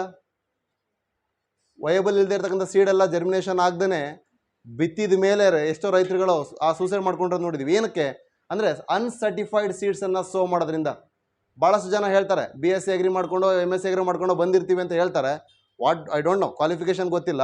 ಎಸ್ಪೆಷಲಿ ನಮ್ಮ ರೀಜನ್ಸಲ್ಲೇ, ದಾವಣಗೆರೆ, ಹಾವೇರಿ ಡಿಸ್ಟಿಕಲ್ಲೇ ಹೆಚ್ಚು ಕಡಿಮೆ ಅನ್ಸರ್ಟಿಫೈಡ್ ಸೀಡ್ ಗ್ರೋ ಮಾಡ್ತಕ್ಕಂಥ ಎಷ್ಟೋ ಕಂಪ್ನಿಗಳಿದ್ದಾವೆ. ಬಿಫೋರ್ ಸರ್ಟಿಫಿಕೇಷನ್ ಅವ್ರದ್ದೇ ಆದ ವೆರೈಟಿ, ನಾನು ಇದನ್ನು ಓದಿದ್ದೀನಿ, ನಾನು ಮಾಡಿ ನನ್ನ ಹೊಲದಲ್ಲಿ ಬೆಳೆದೀನಿ ಅಂತ ತೋರಿಸ್ತಾರೆ, ರೈತರಿಗೆ ಬೀಜಗಳನ್ನ ಮಾರ್ತಾರೆ, ಮುಗೀತು. ಅದು ಬರುತ್ತೋ ಬರಲ್ಲೋ ಗೊತ್ತಿಲ್ಲ. ಬಟ್ ಸರ್ಟಿಫೈಡ್ ಆದಾಗ ಏನಾಗುತ್ತೆ ಅಂದರೆ they will be mentioning the percentage of germination. Out of 100 seed ಎಷ್ಟು ಸೀಡ್ ಜರ್ಮಿನೇಟ್ ಆಗುತ್ತೆ ಅಂತ ಟೆಸ್ಟ್ ಮಾಡ್ತಾರೆ. ಅದನ್ನು ನಾವು ಇಥಿಲಿಯಂ ಬ್ರೋಮೈಡ್ ಟೆಸ್ಟ್ ಅಂತ ನಿಮಗೆ ಹಂಗೆ ನಾವು ಜೆಲ್ಲಟೋಫೋರಸಲ್ಲಿ ಇತರ ಬ್ರೋಮೈಡ್ ಯೂಸ್ ಮಾಡ್ತೀವಿ, ಇಲ್ಲೂ ಕೂಡ ಅದನ್ನೇ ಯೂಸ್ ಮಾಡಿ ಆ ಸೀಡ್ಸ್ಗಳನ್ನ ಜರ್ಮಿನೇಷನ್ ಕೆಪಾಸಿಟಿ ಮೇಲೆ ಚೆಕ್ ಮಾಡಿರ್ತೀವಿ. ಆ ಪರ್ಸೆಂಟೇಜ್ ಅದರಲ್ಲಿ ಮೆನ್ಷನ್ ಆಗಿ NSC ಸೀಲ್ ಆಗಿದ್ದರೆ then that is a certified seed. ಇದು ನಿಮ್ಗೆ ಗೊತ್ತಿರಲಿ. ಕವರಲ್ಲಿ ಬಂತು ಸೀಲ್ ಆಗಿರೋದು ಅಂದರೆ ಅದೆಲ್ಲ ಸೀಲ್ಡ್ ಅಲ್ಲ, ಅನ್ಸರ್ಟಿಫೈಡ್ ಕಂಪ್ನೀಸಿಂದ ಬರುತ್ತೆ. ಭಾಳಷ್ಟು ಇದ್ದಾವೆ, ಅರ್ಥ ಆಗ್ತಿದೆಯಾ? ಸೊ ಹಾಗಾಗಿ NSC certified seeds R nothing but the officially released varieties of that one. ಅದು ಹೈಬ್ರಿಡ್ ವೆರೈಟಿ. ಕ್ಲಿಯರ್? ಆದರೆ ಈ ಹೈಬ್ರಿಡ್ ವೆರೈಟಿ ಅಡ್ವಾಂಟೇಜಸ್ ಏನು ಅಂತ ಗೊತ್ತು, ಆದರೆ ಡಿಸ್ಅಡ್ವಾಂಟೇಜಸ್ನ ನಾವು ಅಪೋಮಿಟಿಕ್ ಸೀಡ್ ಮಾತಾಡ್ಬೇಕಾದ್ರೆ ಹೇಳಿದ್ದೀವಿ. ಹಾಗಾಗಿ ಇತ್ತೀಚಿನ ದಿನಗಳಲ್ಲಿ ನಾವು ಈಗ ಮಾತಾಡೋದು ಹಾಗೆ ಮಾಲಿಕ್ಯುಲರ್ ಜೆನೆಟಿಕ್ಸ್ನ ಯೂಸ್ ಮಾಡಿಕೊಂಡು ಆ ಅಪೋಮಿಕ್ಟಿಸ್ ಎಕ್ಸ್ಪ್ರೆಸ್ ಮಾಡಲಿಕ್ಕೆ ಏನು ಜೀನ್ಸ್ ಬೇಕು ಅದನ್ನು ಜೆನೆಟಿಕ್ ಇಂಜಿನಿಯರಿಂಗ್ ಮೂಲಕ ಪ್ಲಾಂಟ್ ಬ್ರೀಡಿಂಗಲ್ಲಿ ಡೆವಲಪ್ ಮಾಡ್ತಿದ್ದೀವಿ. ಆ ಮೂಲಕ ನೆಕ್ಸ್ಟ್ ಜನ್ರೇಷನ್ಸ್ಗೆ ನಾವು ಒಂದು ಜನ್ರೇಷನ್ ಬೆಳೆದಿರೋ ಸೀಡ್ನ ನೆಕ್ಸ್ಟ್ ಜನ್ರೇಷನ್ಗೂ ಕೂಡ ಸೀಡ್ ಪರ್ಪಸ್ ಯೂಸ್ ಮಾಡ್ಕೋಬೋದು. That is what apomictic seeds are helpful. That is how genetic engineering is helping in the application level. So these are all the steps of getting a new variety by plant breeding techniques of hybridization. Hybridization ಮೂಲಕ ಇದು ತಗೊಳ್ತೀವಿ. ಕ್ಲಿಯರಾ? ಹಾಗಾದರೆ ಇಷ್ಟೆಲ್ಲ ಸ್ಟೆಪ್ಸ್ನ follow ಮಾಡಿ ಏನು ಮಾಡ್ಬೋದು ಅಂದರೆ we may get better yield in the quality and quantity, and we can get a disease resistance, that is by microbes, or we may get the resistance to insect pest, or we may get a good quality rich content, nutrient enriched ಕಂಟೆಂಟ್ನ ನೋಡ್ಬೋದು, or single cell proteins ಆಗಿರ್ಬೋದು. Next ಬರ್ತಕ್ಕಂಥ ಮೆಥಡ್ಸ್ನ ನಾವು ನೋಡೋಣ. So let us see that in the first and foremost as the green revolution has taken place here earlier content ಏನಾಗಿತ್ತು ಅಂದರೆ ಈ ಗ್ರೀನ್ ರೆವಲ್ಯೂಷನ್ ಬಗ್ಗೆ ಮತ್ತೆ ಬಯೋಟೆಕ್ನಾಲಜಿ ಒಳಗಡೆ ಸೆಕೆಂಡ್ ಪೇಜ್ ಇದೇ ಇನ್ಫಾರ್ಮೇಷನ್ ಇದೆ. ಡಬಲ್ ಆಗುತ್ತಾ ಟ್ರಿಪಲ್ ಆಗುತ್ತಾ ಅಂದಮೇಲೆ ಕ್ವಶನ್ ಇದೆ. ಇಲ್ಲಿಗೂ ಅಲ್ಲಿಗೂ ಕನ್ಫ್ಯೂಸ್ ಮಾಡ್ಕೊಳ್ಳಂಗಿಲ್ಲ. ಆ ಚಾಪ್ಟ್ರಿಂದ ಕೊಟ್ಟರೆ ಈ ಚಾಪ್ಟ್ರಿಂದ ಕೊಟ್ಟರಲ್ಲ, ಅಲ್ಲಿ ಕಾನ್ಸೆಪ್ಟ್ ಈಸ್ ಗ್ರೀನ್ ರೆವಲ್ಯೂಷನ್ ಅಷ್ಟೇ. ಆ ಚಾಪ್ಟ್ರಲ್ಲೂ ಇದೆ, ಇಲ್ಲೂ ಕೂಡ ಇದೆ. ಅಲ್ಲಿ ಮಾಡಿಫಿಕೇಷನ್ ಬಗ್ಗೆ ಮಾತಾಡ್ತೀವಿ, ಇಲ್ಲೂ ಮಾಡಿಫಿಕೇಷನ್ ಬಗ್ಗೆ ಮಾತಾಡ್ತೀವಿ, ಅಲ್ಲೂ ಇನ್ಸೆಕ್ಟ್ ರೇಷನ್ಸ್ ಬಗ್ಗೆ ಮಾತಾಡ್ತೀವಿ, ಇಲ್ಲೂ ಮಾತಾಡ್ತೀವಿ. ಆದರೆ ವೆರೈಟೀಸ್ ಬೇರೆ ಬೇರೆ ಅಲ್ಲಿಗೂ ಇಲ್ಲಿಗೂ. ಅದು ಬಯೋಟೆಕ್ನಾಲಜಿಕಲ್ ಆಸ್ಪೆಕ್ಟ್ ಅಂತ ಸಪ್ರೇಟಾಗಿ ಮಾಡ್ತಿದ್ದೀವಿ. ಆದರೆ ಅದೆಲ್ಲನೂ ಜನರಲ್ ತೊಗೊಂಡು ಪ್ಲಾಂಟ್ ಬ್ರೀಡಿಂಗ್ ಅಂತ ಇಲ್ಲಿ ಮಾತಾಡ್ತಿದ್ದೀವಿ. ಕ್ಲಿಯರ್? ಓಕೆ. ಹಾಗಾದರೆ ಇನ್ 1960 ಗ್ರೀನ್ ರೆವಲ್ಯೂಷನ್ ಸ್ಟಾರ್ಟ್ ಆಯಿತು ಅಂತ ಹೇಳಿದ್ವಿ. ನಾರ್ಮನ್ ಇ ಬೋರ್ಲಾಗಿಂದ ಅದು ಸೆಮಿಡ್ವಾರ್ಫ್ ವೆರೈಟೀಸ್ ಮೂಲಕ ಇಂಡಿಯಾಗೆ ಸ್ವಾಮಿನಾಥನ್ ಅವರ ಕೊಲಾಬ್ರೇಷನ್ ಇವ್ರ ಜೊತೆಗೆ ಸೇರಿಕೊಂಡು ನ್ಯೂ ವೆರೈಟೀಸ್ಗಳು ಬಂದು ಅಂತ ಹೇಳಿದ್ವಿ, ರೈಟ್? ಆದರೆ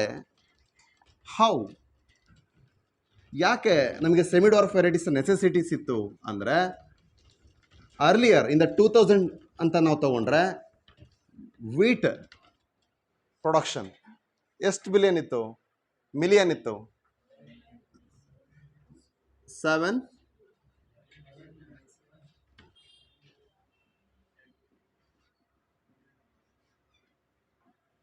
ಮಿಲಿಯನ್ ಟನ್ ಇದ್ದಿದ್ದು 70 it is in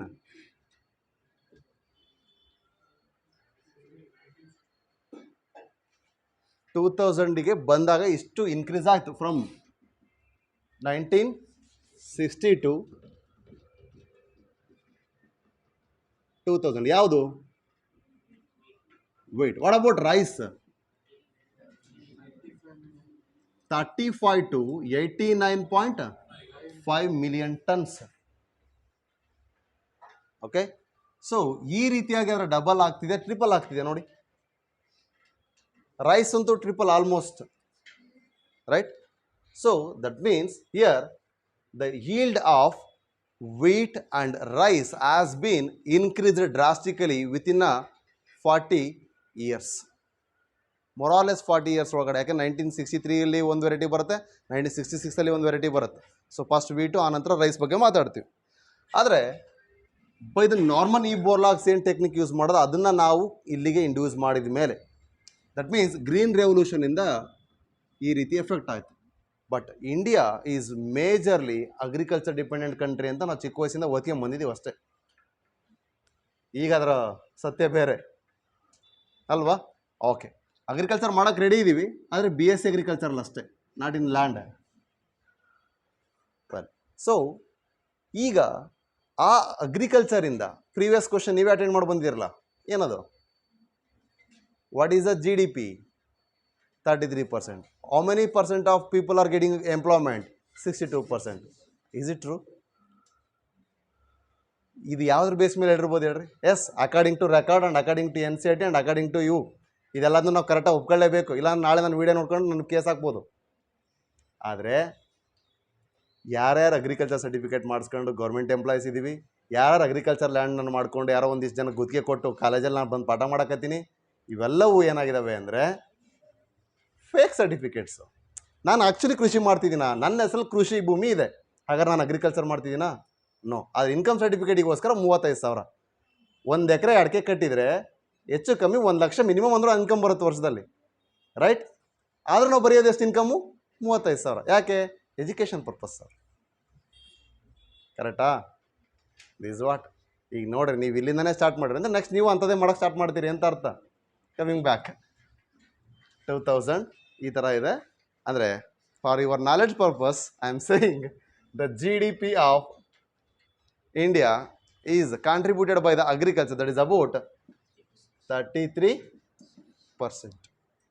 And this agriculture is giving the employment to 62% of Indian population. ನಿಮ್ಗೆ ಏನು ಅನಿಸ್ತಾನೆ ಇಲ್ವಾ ಹಿಂಗೆ ಕೇಳಿದ್ರೆ? ಅನಿಸ್ತೈತಿಲ್ಲ? ಆಯ್ತಾ? ಅಗ್ರಿಕಲ್ಚರ್ ಮೇಲೆ 62%, 100ರಲ್ಲಿರೋ 62 ಜನ ಅಗ್ರಿಕಲ್ಚರ್ ಮೇಲೆ ಇದ್ದೀವಿ ಅಂತ ಹೇಳ್ತಿದಾರೆ ಅವರು. Is it possible? ಎಂಪ್ಲಾಯೀಸ್ ಅದೇ ಕೃಷಿ ಆಧಾರಿತವಾಗಿ ಅಂದರೆ ಈಗ ಅದು ಬಿಟ್ಟು ಅಂದರೆ ನಾವೆಲ್ಲರೂ ಸೇರಿದ್ವಿ. ಬರೀ ನೇರವಾಗಿ ಹೊಲದಲ್ಲಿ ಹೋಗಿ ನೇಗಿಲೇ ಉಳಿಬೇಕು ಅಂತ ಅಲ್ಲ, BSc ಅಗ್ರಿ ಮಾಡಿ ನೀನು ಇಂಥ ಸೀಡ್ ಬೆಳಿ ಅಂತ ಹೇಳೋನು, ಈ ಟೈಮಿಗೆ ಗೊಬ್ಬರ ಹಾಕಿ ಈ ಟೈಮಿಗೆ ಪೆಸ್ಟಿಸೈಡ್ ಹಾಕು ಅಂತ ಹೇಳೋನು, ಅವರೆಲ್ಲರೂ ಸೇರಿದರು. ಆ್ಯಕ್ಚುಲಿ ರೈತಂಗೆ ಸಿಗೋದು ಕಡಿಮೆನೇ ಅಲ್ಲಿಗೆ ಅಲ್ವಾ? Okay, coming back. ತುಂಬ ಡೈವರ್ಟ್ ಆಗೋದು ಬೇಡ. It is giving employment on basis of agriculture. ಈ ವರ್ಡ್ ಹೇಳ್ಬೋಣ, ಸಮಾಧಾನ ಆಗುತ್ತೆ. So on base of agriculture we are getting the employment up to 62%. Nearly ಅನ್ನೋ ವರ್ಡ್ ಹಾಕಿದೆ ನೋಡ್ರಿ, ನಾಟ್ ಎಕ್ಸಾಕ್ಟ್ಲಿ 62, ನಿಯರ್ಲಿ ಅಂತ ಐತಿ, ರೈಟ್? ಓಕೆ, ಅಂದರೆ ಆಲ್ಮೋಸ್ಟ್ ಆ 62ಗೆ ಅಂದರೆ 61 ಪಾಯಿಂಟ್ ಸಮಥಿಂಗ್ ಇರ್ಬೋದೇನೋ ಅಂತ ಅರ್ಥ ಅಲ್ಲಿಗೆ. ಹಾಗಾಗಿ nearly 62% of the Indian people are getting employment by this agriculture. So by introducing the semi-dwarf varieties, we have seen the drastic increase in the food grains, right? So that is by the first thing, yavudannu maatadana?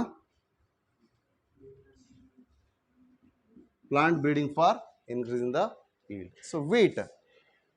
So wheat alli they have derived the semi-dwarf variety. Yavudu? Sonalika. Okay. And Kalyan Sona. This is very important. See it in Kalyan. These are indigenous varieties.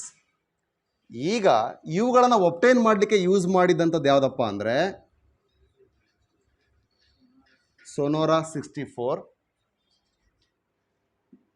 66 and ಲಾರ್ಜೋ 64.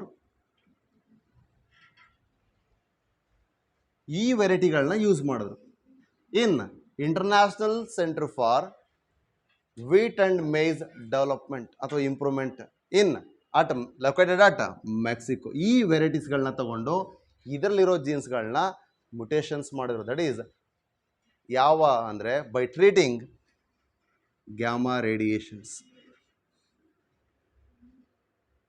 ನನಗೆ confuse ಆಗಬೇಡ್ರಿ, ಮುಂದೆ ಬರುತ್ತೆ. ಆದರೆ ಇಲ್ಲೇ ಯಾಕೆ ಹೇಳ್ತಿದ್ದೀನಿ ಅಂದರೆ ಈ ವೆರೈಟಿನ ತೊಗೊಂಡಿದ್ದು ಕೂಡ ಗ್ಯಾಮಾ ರೇಡಿಯೇಷನ್ಸ್ ಮೂಲಕ. So by identifying the Sonora 64, 68, 66 and then ಲಾಜೋ 64, ಈ ವೆರೈಟಿಗಳ ಮೂಲಕ ಗ್ಯಾಮಾ ರೇಡಿಯೇಷನ್ಸನ್ನು ಇರೇಡಿಯೇಟ್ ಮಾಡಿ we got the semi dwarf varieties called Kalyan Sona and Sonalika in 1963. That is the semi dwarf varieties of wheat.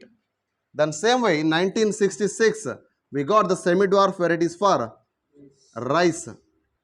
That is International Rice Research Institute located at Philippines. Okay, International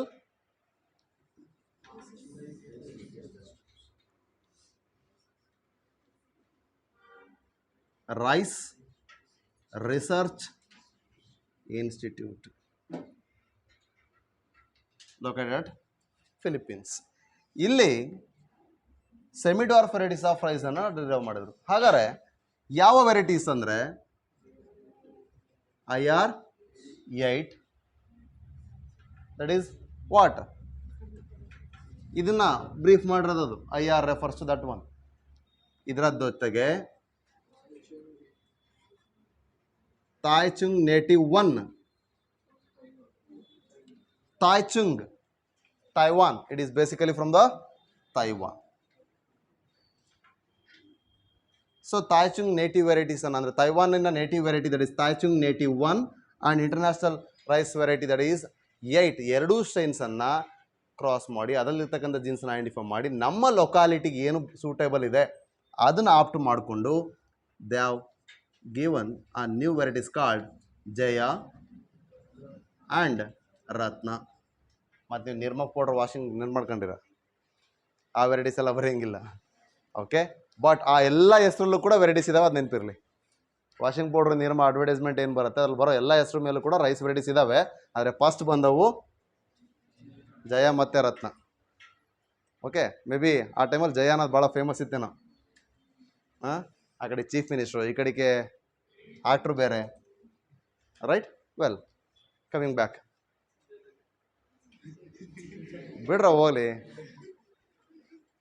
clear ಅಷ್ಟು. ಹಾಗಾದರೆ wheat and rice drastically green ರೆವಲ್ಯೂಷನ್ಸಲ್ಲಿ ಹೇಗೆ semi dwarf varieties ಮೂಲಕ ಬಂತು ಅಂತ ನೋಡಿದ್ವಿ. The same way it has incorporated for maize and cereal like bajras also. ಅವುಗಳಿಗೂ ಕೂಡ ಸೆಮಿಡ್ವಾರ್ಫ್ ವೆರೈಟೀಸ್ನ ಮಾಡಿದ್ರು. Right, and mainly for sugarcane. Let's see sugarcane ಯಾವ ರೀತಿ ಅವರು ವೆರೈಟೀಸ್ನ ರಿಲೀಸ್ ಮಾಡಿದ್ರು, ಏನು ಡೆವಲಪ್ ಮಾಡಿದರು.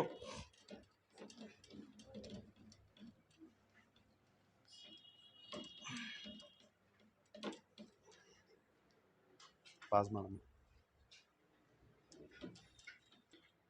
Okay, so this is all about the wheat and rice with the semi-dwarf varieties in the green revolution. Now we are going to discuss about the sugar cane by the plant breeding techniques.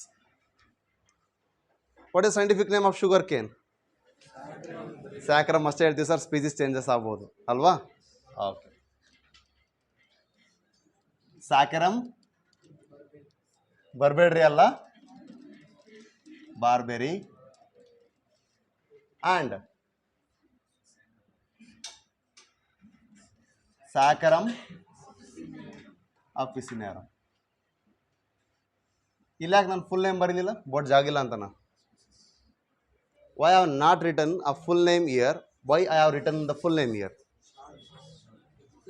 Short form.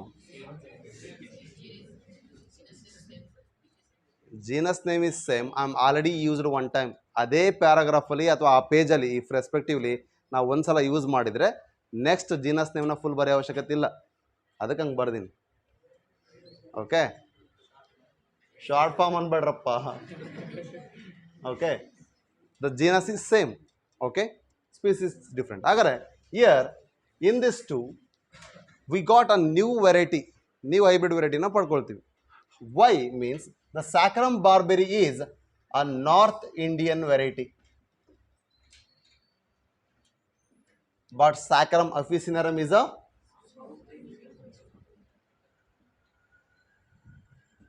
South Indian variety. ಇದು ದೀಪಿಕಾ, ಇದು ರಣವೀರ್ ಸಿಂಗ್. ಅರ್ಥ ಆಯ್ತಾ?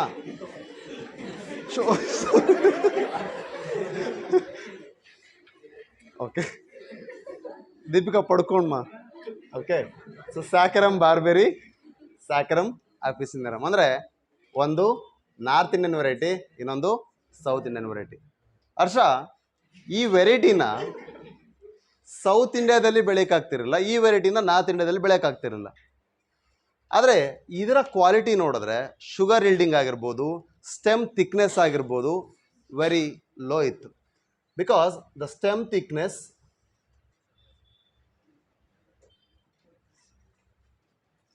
and sugar yield, they are both low. And main disadvantage ಏನಪ್ಪ ಅಂದರೆ ಈ variety South ಇಂಡಿಯಾದಲ್ಲಿ express ಆಗೋಕ್ಕೂ ಕಷ್ಟ. It is not adjustable to other climates. ನಾನು ಅದಕ್ಕೆ ಇನ್ನೊಂದು ಆಬ್ಜೆಕ್ಟಿವ್ ಮಾತಾಡ್ಬೇಕು ಹೇಳಿದ್ರೆ, it should be easily cultivable for all the climatical conditions ಅಂತ. ದೆನ್ ಸೌತ್ ಇಂಡಿಯನ್ ವೆರೈಟಿಯಲ್ಲಿ ಏನಪ್ಪ ಅಂದರೆ easily adjustable to only South India. ಇದು ನಾರ್ತ್ ಇಂಡಿಯಾದಲ್ಲಿ ಬೆಳೆಯಲ್ಲ. ಇದ್ರ ಡಿಸ್ಅಡ್ವಾಂಟೇಜ್ ಕೂಡ ಇದೆ. ಇದು ನಾರ್ತ್ ಇಂಡಿಯಾದಲ್ಲಿ ಬೆಳೆಯೋಕ್ಕೆ ಸಾಧ್ಯ ಇಲ್ಲ. ಆದರೆ ಅಡ್ವಾಂಟೇಜ್ ಏನಿದೆ ಅಂದರೆ it is easily having a thicker stem and high sugar yield.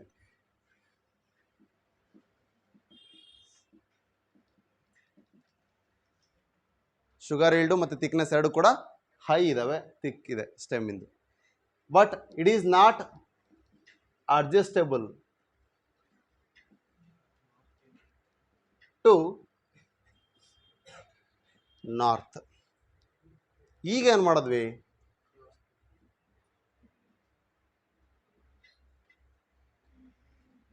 ನೀವು ಹೈಬ್ರಿಡ್ ಇದನ್ನು ತಗೊಂಡು ಈಗ ಎಲ್ಲಿ ಕಲ್ಟಿವೇಟ್ ಮಾಡಬೇಕು, in North India. So new hybrid is cultivated in north where it has shown the high yield of sugar with a thicker stem and easily adjustable to the North Indian climatical conditions. ಈ ರೀತಿಯಾಗಿ new ವೆರೈಟೀಸನ್ನು rice ಮಾಡಲಿ start ಮಾಡ್ತಾರೆ. Okay, then ಇದಿಷ್ಟು ಈಗ rice varieties ನೋಡಿದ್ವಿ, wheat varieties ನೋಡಿದ್ವಿ. ಅದೇ ರೀತಿಯಾಗಿ ಮೇಜ್, ಬಾಜ್ರಾ ಆ್ಯಂಡ್ ಅದರ್ ಸೀರಿಯಲ್ಸ್ ಇವುಗಳಿಗೂ ಕೂಡ ಏನು ಮಾಡ್ತಾರೆ, ನ್ಯೂಟ್ರಿಯೆಂಟ್ ಅಥವಾ ಕ್ವಾಂಟಿಟಿಯನ್ನು ಎನ್ಹಾನ್ಸ್ ಮಾಡಲಿಕ್ಕೆ ಸೆಮಿಡಾರ್ ವೆರೈಟೀಸ್ ಮೂಲಕ ಬೇರೆ ಬೇರೆ ವೆರೈಟೀಸ್ ಮೂಲಕ ಡೆವಲಪ್ ಮಾಡ್ತಾ ಬರ್ತಾರೆ. So this how the plant breeding is used to enhance the yield. Next is it is used for disease resistance. What is disease resistance? Plant breeding ಮೂಲಕ ಹೇಗೆ ಮಾಡೋಕ್ಕೆ ಸಾಧ್ಯ ಇದೆ? Have taken share of this?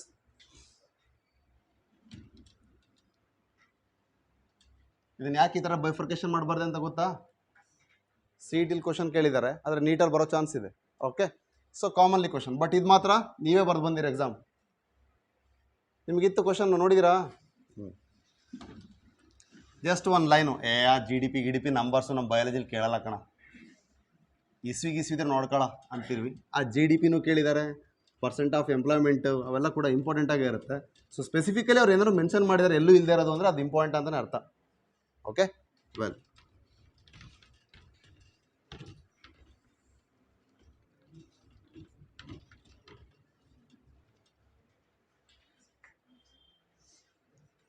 ಏನು ಮಾಡಂಗಿಲ್ಲ.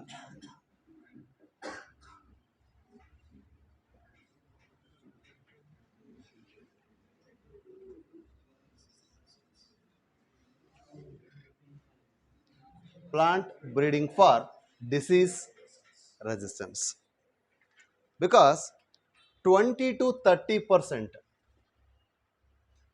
of yield is lost by these diseases only, or it is complete. The loss of yield may be 20 to 30 or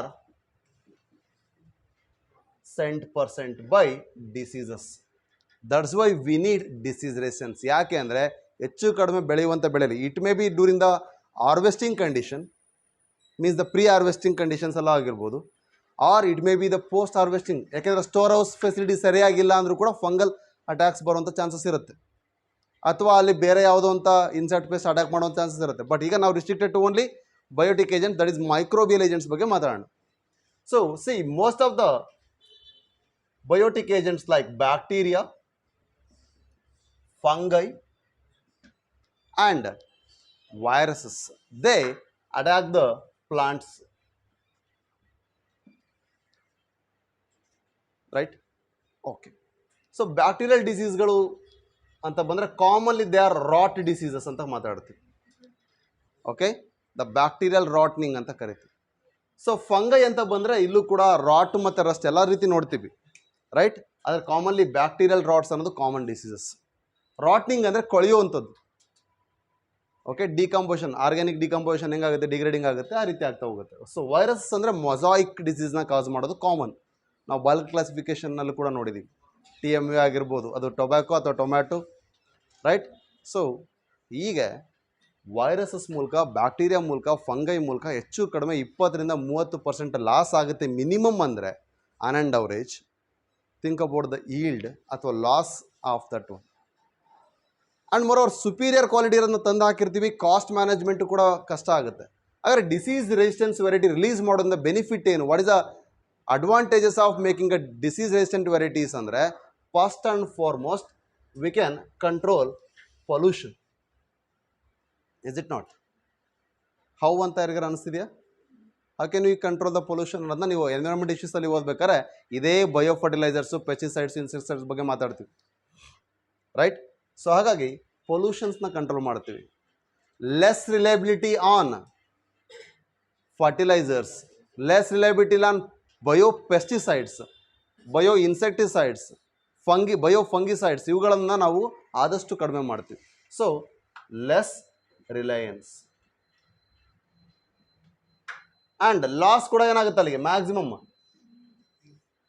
loss will get decreases. Almost ನ್ಯೂಟ್ರಲೇ, ಮತ್ತೇನೇನಿಲ್ಲ decrease ಅನ್ನೋಕ್ಕಿಂತ. Right, resistance ಇದೆ ಅಂದ್ರೆ ಮತ್ತೆ ಅಲ್ಲಿ ಬರೋ ಚಾನ್ಸೇ ಇಲ್ಲ. ವ್ಯಾಕ್ಸಿನ್ ಆಗಿದೆ ತಾನೆ ಎಲ್ಲರಿಗೂ, ಆದರೆ ಬೇರೆ ಸ್ಟ್ರೈನ್ ಬಂದಿದೆ ಅಲ್ಲ, ಅವಾಗ ಮತ್ತೆ ರೆಸಿಸ್ಟೆನ್ಸ್ ಡೆವಲಪ್ ಮಾಡ್ಕೋಬೇಕು. ಹಾಗಾದರೆ how we can develop a resistance ಅನ್ನೋದು it depends on the type of organism ಒಂದು, and the mode of transmission ಇನ್ನೊಂದು. ಇವೆರಡನ್ನೂ ಸರಿಯಾಗಿ ಮಾಡಬೇಕು ಅಂದರೆ ಫಸ್ಟ್ ಓಸ್ಟಿನ ಮೆಕ್ಯಾನಿಸಮ್ ಸರಿಯಾಗಿರಬೇಕು.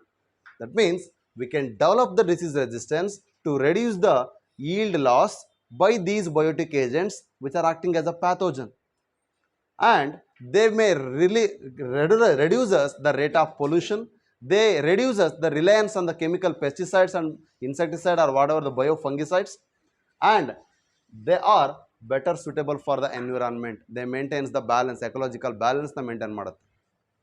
ರೈಟ್, ಒಂದು. ಇದರ ಜೊತೆಗೆ ನೆಕ್ಸ್ಟ್ ಇವುಗಳನ್ನು ಹೇಗೆ ರಿಯರ್ ಮಾಡಬೇಕು ಹಾಗಾದ್ರೆ, how to develop a resistant variety ಅಂದರೆ first we should know what is resistance.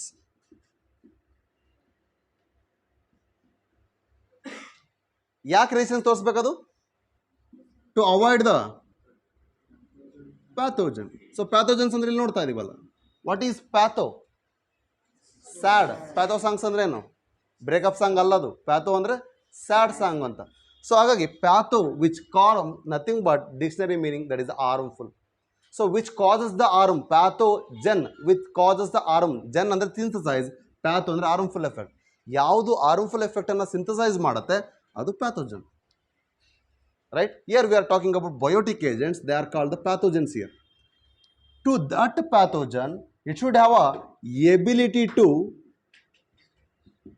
prevent the disease or harmful effect. ಹೋಸ್ಟಿನ ಎಬಿಲಿಟಿಗೆ ನಾವು ಮಾತಾಡ್ತಾ ಇರೋದು. The resistance is nothing but host ability. Okay, host resistance ಅಂದರೆ host ability to prevent the disease spreading or harmful effects caused by a pathogen, caused by the pathogens. So ಹಾಗಾದರೆ ಈ ಡಿಸೀಸಸನ್ನು ನಾವು develop ಮಾಡಬೇಕು ಅಂದರೆ ಫಸ್ಟ್ ನಮಗೆ main thing ಏನು ಬೇಕು ಅಂದರೆ ದ ಹೋಸ್ಟ್ ಜೆನೆಟಿಕ್ ಕಾಂಪೋಸಿಷನ್. ಹೋಸ್ಟಿನ ಜೆನೆಟಿಕ್ ಕಾಂಪೋಸಿಷನ್ಸಲ್ಲಿ ಹೇಗಿರುತ್ತೆ ಅಂತ ನೋಡಿದ್ರೆ we can develop the resistant variety. It is common for human also. ನಮ್ಮ ಬಾಡಿ ಒಳಗಡೆ ಯಾವ ರೀತಿ ಪ್ರೋಟೀನ್ಸನ್ನು ಪ್ರೊಡ್ಯೂಸ್ ಮಾಡುತ್ತೆ. ಈಗ ನಾನು ಜಸ್ಟ್ ಮಾತಾಡಿದೆ, ಕೋವಿಡ್ ನಾವು ಎಲ್ಲ ವ್ಯಾಕ್ಸಿನೇಷನ್ ಹಾಸ್ಕೊಂಡಿದ್ದೀವಿ ಅಂದ್ವಿ, ಇನ್ನೊಂದು ವೆರೈಟಿ ಬಂದಿದೆ ಅಂತ ಹೇಳಿದೆ. ಹಾಗಾದ್ರೆ ಅದಕ್ಕೂ ಇದಕ್ಕೂ ವ್ಯತ್ಯಾಸ ಏನು ಅಂದರೆ, ಏನು ಡೆಲ್ಟಾ ವೆರೈಟಿ ಬಂದಿತ್ತು ಅದಕ್ಕಿಂತ ಸ್ಪೈಕ್ ಪ್ರೋಟೀನ್ಸ್, ಏನು ಈ ಕೊರೋನಾ ಈ ಕೋವಿಡ್ ಇದೆಯಲ್ಲ ಇದ್ರ ಮೇಲೆ ಸ್ಪೈಕ್ ಪ್ರೋಟೀನ್ಸ್ ಬರುತ್ತೆ ಹೋಸ್ಟಿಗೆ ಅಟ್ಯಾಚ್ ಆಗಲಿಕ್ಕೆ. ಆ ಪ್ರೋಟೀನ್ಸ್ ಡಬಲ್ ಆಗಿದೆ, ದಟ್ ಈಸ್ ಮುಟೇಟೆಡ್ ಡಬಲ್ ಟೈಮ್ ಮುಟೇಟ್ ಆಗಿ ನಂಬರ್ ಆಫ್ ಪ್ರೋಟೀನ್ಸ್ ಕೂಡ ಇನ್ಕ್ರೀಸ್ ಆಗಿದೆ. ಸ್ಪೈಕ್ ಪ್ರೋಟೀನ್ಸ್ ಆರ್ ಮೋರ್ ನಾವು. ಹಾಗಾಗಿ ಇದಕ್ಕೆ ಈಗ ನಾವು ವ್ಯಾಕ್ಸಿನೇಷನ್ ಕಂಡುಹಿಡಬೇಕು, ಇದರನ್ನು ಮೆಕ್ಯಾನಿಸಮ್ ಐಡೆಂಟಿಫೈ ಮಾಡಬೇಕು. ಅಂದರೆ ಇದು ನಮ್ಮ ಬಾಡಿ ಒಳಗಡೆ ಈ ಸ್ಪೈಕ್ ಪ್ರೋಟೀನ್ಸ್ ಹೇಗೆ ಅಟ್ಯಾಚ್ ಆಗುತ್ತೆ ಸೆಲ್ ಡಿಫೆನ್ಸ್ಗೆ. ಹ್ಯೂಮನ್ ಡಿಸೈನ್ ನಿಮ್ಗೆ ಆಲ್ರೆಡಿ ಆಗಿರೋದು ನಾನು ಮಾತಾಡ್ತಾ ಇದ್ದೀನಿ.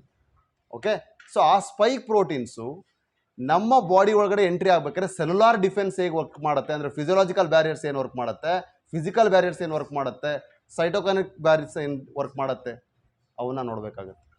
ರೈಟ್, ಸೊ ಆ ರೀತಿಯಾಗಿ ಈ ಸ್ಪೈಕ್ ಪ್ರೋಟೀನ್ಸ್ ತುಂಬ ರೋಲನ್ನು ಪ್ಲೇ ಮಾಡುತ್ತೆ. The same way, when developing a resistance to a disease, we should know a host mechanism. We should know the pathogen's genetic composition. ಯಾಕೆಂದರೆ ಪ್ಯಾಥೋಜನ್ ನೇಚರ್ ಬಗ್ಗೆ ಗೊತ್ತಿರಬೇಕು. ಯಾವಾಗ ಅದು ಮಲ್ಟಿಪ್ಲೈ ಆಗುತ್ತೆ, ಯಾವ ಸೋರ್ಸ್ ಇದ್ದರೆ ಅದು ಜಾಸ್ತಿ ಎನ್ಹಾನ್ಸ್ ಆಗುತ್ತೆ, ಯಾವ ರಿಸೋರ್ಸ್ ಇಲ್ಲದೆ ಇದ್ದರೆ ಅದು ಗ್ರೋತನ್ನು ಕಡಿಮೆ ಮಾಡ್ಕೊಳ್ಳುತ್ತೆ, ಮಲ್ಟಿಪ್ಲಿಕೇಶನ್ ಯಾವಾಗ ಅದ್ರದ್ದು ಸ್ಲೋ ಇರುತ್ತೆ ಅಂತ. That is what you have studied the parasitic life cycle of Plasmodium vivax. ಯಾವ ಸ್ಟೇಜಲ್ಲಿ ಅದನ್ನು ನಾವು ಪ್ರಿವೆಂಟ್ ಮಾಡ್ಬೋದು ಅನ್ನೋದಕ್ಕೆ ನಮಗೆ ಗೊತ್ತಿದೆ. ರೈಟ್, ಟ್ರೋಪೋಸೈಟಾ, ಸೈಜೋಸಾಂಟಾ ಇವೆಲ್ಲ ಓದಿದಿರಲ್ಲ. The same what year. ಹಾಗಾಗಿ ಅದು ಯಾವುದ್ರ ಮೂಲಕ, ಅದು ನಮಗೆ ಸೆಲ್ ಸ್ಟಡಿ ಮಾಡೋಕ್ಕೆ ಬರಲಿಲ್ಲ, ಆದರೆ ಮೋಡ್ ಆಫ್ ಟ್ರಾನ್ಸ್ಮಿಷನ್ ಗೊತ್ತಿತ್ತು ಅಂದರೆ ಆ ಟ್ರಾನ್ಸ್ಮಿಟ್ ಮಾಡೋ ಫೀಮೇಲ್ ಅನಾಫಿಲಿಸ್ ಮಸ್ಕಿಟೋನ ಪ್ರಿವೆಂಟ್ ಮಾಡ್ರೆ ಆಯಿತು, ಟ್ರಾನ್ಸ್ಮಿಷನ್ ಆಗಲ್ಲ. The same way year V should no mode of transmission.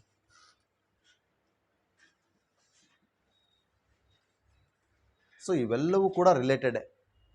So ಒಂದು ಹೋಸ್ಟ್ ಬಾಡಿ ಡಿಸೀಸ್ ರೆಸಿಸ್ಟೆನ್ಸನ್ನು ತೋರಿಸ್ಬೇಕು ಅಂದರೆ ಅದರ ಜೆನೆಟಿಕ್ ಕಾಂಪೋಸಿಷನ್ ಸ್ಟ್ರಾಂಗ್ ಆಗಿರಬೇಕು, ಅದ್ರ ಮೇಲೆ ಡಿಪೆಂಡ್ ಆಗುತ್ತೆ. The host resistance is dependent on its genetic composition. The same line is given in NCERT. ಇದು ನೆನಪಿರಲಿ, ದಿಸ್ ಈಸ್ ಆಸ್ಕ್. ಇದು ಕೂಡ ಒಂದು ಸ್ಟೇಟ್ಮೆಂಟ್ ಆಗಿ ಕೇಳ್ಬೋದು.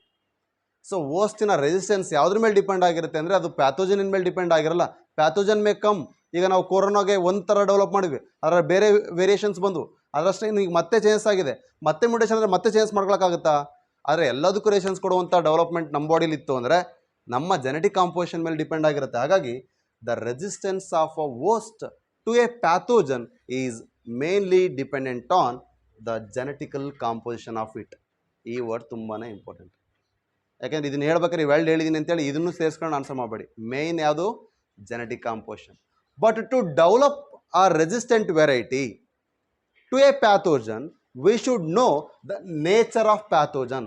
ಆ ಯಾವುದಾದ್ರು ಒಂದು ಡಿಸೀಸ್ಗೆ ನಾವು ಡೆವಲಪ್ ಮಾಡಬೇಕು. For example powdery mildew or yellow mosaic virus, moong ಬೀನಲ್ಲಿ ಆಗಿರ್ಬೋದು ಅಥವಾ ಓಕ್ರಾ ಬಿಂಡಿಲ್ ಆಗಿರ್ಬೋದು, ಇವುಗಳನ್ನ ನಾವು ಡೆವಲಪ್ ಮಾಡಬೇಕು ಅಂದರೆ we should know whether Erysiphe is a pathogen or not. Erysiphe ಅಂದರೆ ಫಂಗೈ. ಓಕೆ, ಆ ಫಂಗೈಯಿಂದ ಅದು ಬರ್ತಾ ಇದೆಯಾ? ಓಕೆ, ಹಾಗಾದ್ರೆ ಅದು ಫೈಕೋಮೈಸಿಡಿಸಾ ಬೆಸಿಲೋಮೈಸಿಸ್ ನೋಡ್ತೀವಿ. ಹಾಗಾದ್ರೆ ಬೆಸಿಲೋಮೈಸಿಸ್ ಬಂತು ಅಂದರೆ ಸೆಕ್ಷುವಲ್ ಸೈಕಲ್ ಎಕ್ಸ್ಪ್ರೆಸ್ ಆಗುತ್ತೆ, ನಾವು ಅಲ್ಲಿ ಪ್ರಿವೆಂಟ್ ಮಾಡ್ಬೋದು ಅಂತ ನೋಡ್ತೀವಿ. ಫೈಕೋಮೈಸಿಸ್ ಬಂತ ಅಲ್ಲಿ ಸೆಕ್ಷುವಲ್ ಸೈಕಲ್ ಇಲ್ಲ, ಊಸ್ಪೋರ್ ಬರ್ತವೆ, ಅಲ್ಲಿ ನೋಡ್ಬೋದು ಅಂತ ತೆಗಿತೀವಿ. ಈ ರೀತಿಯಾಗಿ ನಾವು ಒಂದೊಂದು ಕಂಡೀಷನ್ಸನ್ನು ಕೂಡ ಅಬ್ಸರ್ವ್ ಮಾಡಬೇಕಾಗುತ್ತೆ. ಹಾಗಾಗಿ the nature of a pathogen is very important. ಅದಕ್ಕಾಗಿ ಪ್ಯಾಥೋಜೆನಿಕ್ಸ್ ನಾವು ಏನಾದ್ರು ಪ್ಯಾಥಾಲಜಿ ಸ್ಟಡಿ ಮಾಡಬೇಕು ಅಂದರೆ ನಾಟ್ ಓನ್ಲಿ ದ ಡಿಸೀಸ್ ಮಾತ್ರ ಸ್ಟಡಿ ಮಾಡೋದಲ್ಲ, ಡಿಸೀಸ್ ಕಾಸುವಲ್ ನೇಚರ್ ಹೇಗಿರುತ್ತೆ, ಅದನ್ನು ಟ್ರಾನ್ಸ್ಮಿಟ್ ಮಾಡೋ ಆರ್ಗನಿಸಮ್ ಹೇಗಿರುತ್ತೆ, ಅದು ಯಾವಾಗ ಎಕ್ಸ್ಪ್ರೆಸ್ ಆಗುತ್ತೆ, ಹೇಗೆ ಇದು ಹಬ್ಬತ್ತೆ ಅಂತ ನೋಡಬೇಕಾಗುತ್ತೆ. Clear? So that's what by studying the nature of pathogen and the mode of transmission we should develop a variety that is resistant to pathogen. Clear? So let's see what are those anta. We can easily know there are some diseases which are caused by this bacteria ಮತ್ತು virus ಮತ್ತು fungi ಮೂರನ್ನು ಕೂಡ ಮಾತಾಡ್ತೀವಿ ಅಲ್ವಾ. So virus ಬಗ್ಗೆ ಮಾತಾಡಿದ್ರೆ first ಇಯರಿಂದನೂ ಮಾತಾಡ್ತಾ ಇದ್ದೀವಿ, that is tobacco mosaic virus, chilli mosaic virus, tomato mosaic virus, yellow mosaic virus. ಈ ಥರ ಮೊಸಾಯಿಕ್ ಅಂದರೆ ಅಲ್ಲಲ್ಲೇ ಫ್ಲೂಯಿಡ್ ಮೊಸಾಯಿಕ್ ಮಾಡಲ್ ಅಂತ ಓದ್ಬೇಕಾದ್ರೆ ಮೊಸಾಯಿಕ್ ಅಂತ ಓದಿದ್ರಿ ಅಂದರೆ not is an regular manner, ಎಲ್ಲಿ ಬೇಕಾದ್ರೂ ಡೆಪಾಸಿಟ್ ಆಗಿರ್ಬೋದು. What? White spots, that is mosaic nature. ಹಾಗಾದರೆ there is a question in CET, what is that ಅಂದರೆ identify the disease which belongs to with pathogen. ಇಲ್ಲಿ ಒಂದು 5-6 ಡಿಸೀಸ್ ಕೊಡೋದು, bacterial rot ಆಗಿರ್ಬೋದು ಅಥವಾ ಯೆಲ್ಲೋ ಮೊಸಾಯಿಕ್ ಡಿಸೀಸ್ ಆಗಿರ್ಬೋದು, right, ಅಥವಾ leaf curling ಆಗಿರ್ಬೋದು, ಬೇರೆ ಯಾವುದಾದ್ರು ಕೊಡ್ಬೋದು. Okay, so see for virus, the virus disease ಅಂದರೆ ಇಲ್ಲಿ ಯೆಲ್ಲೋ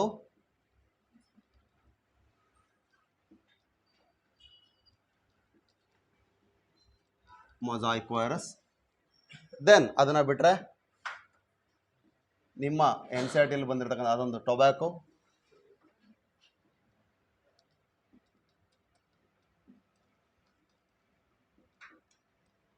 ದೆನ್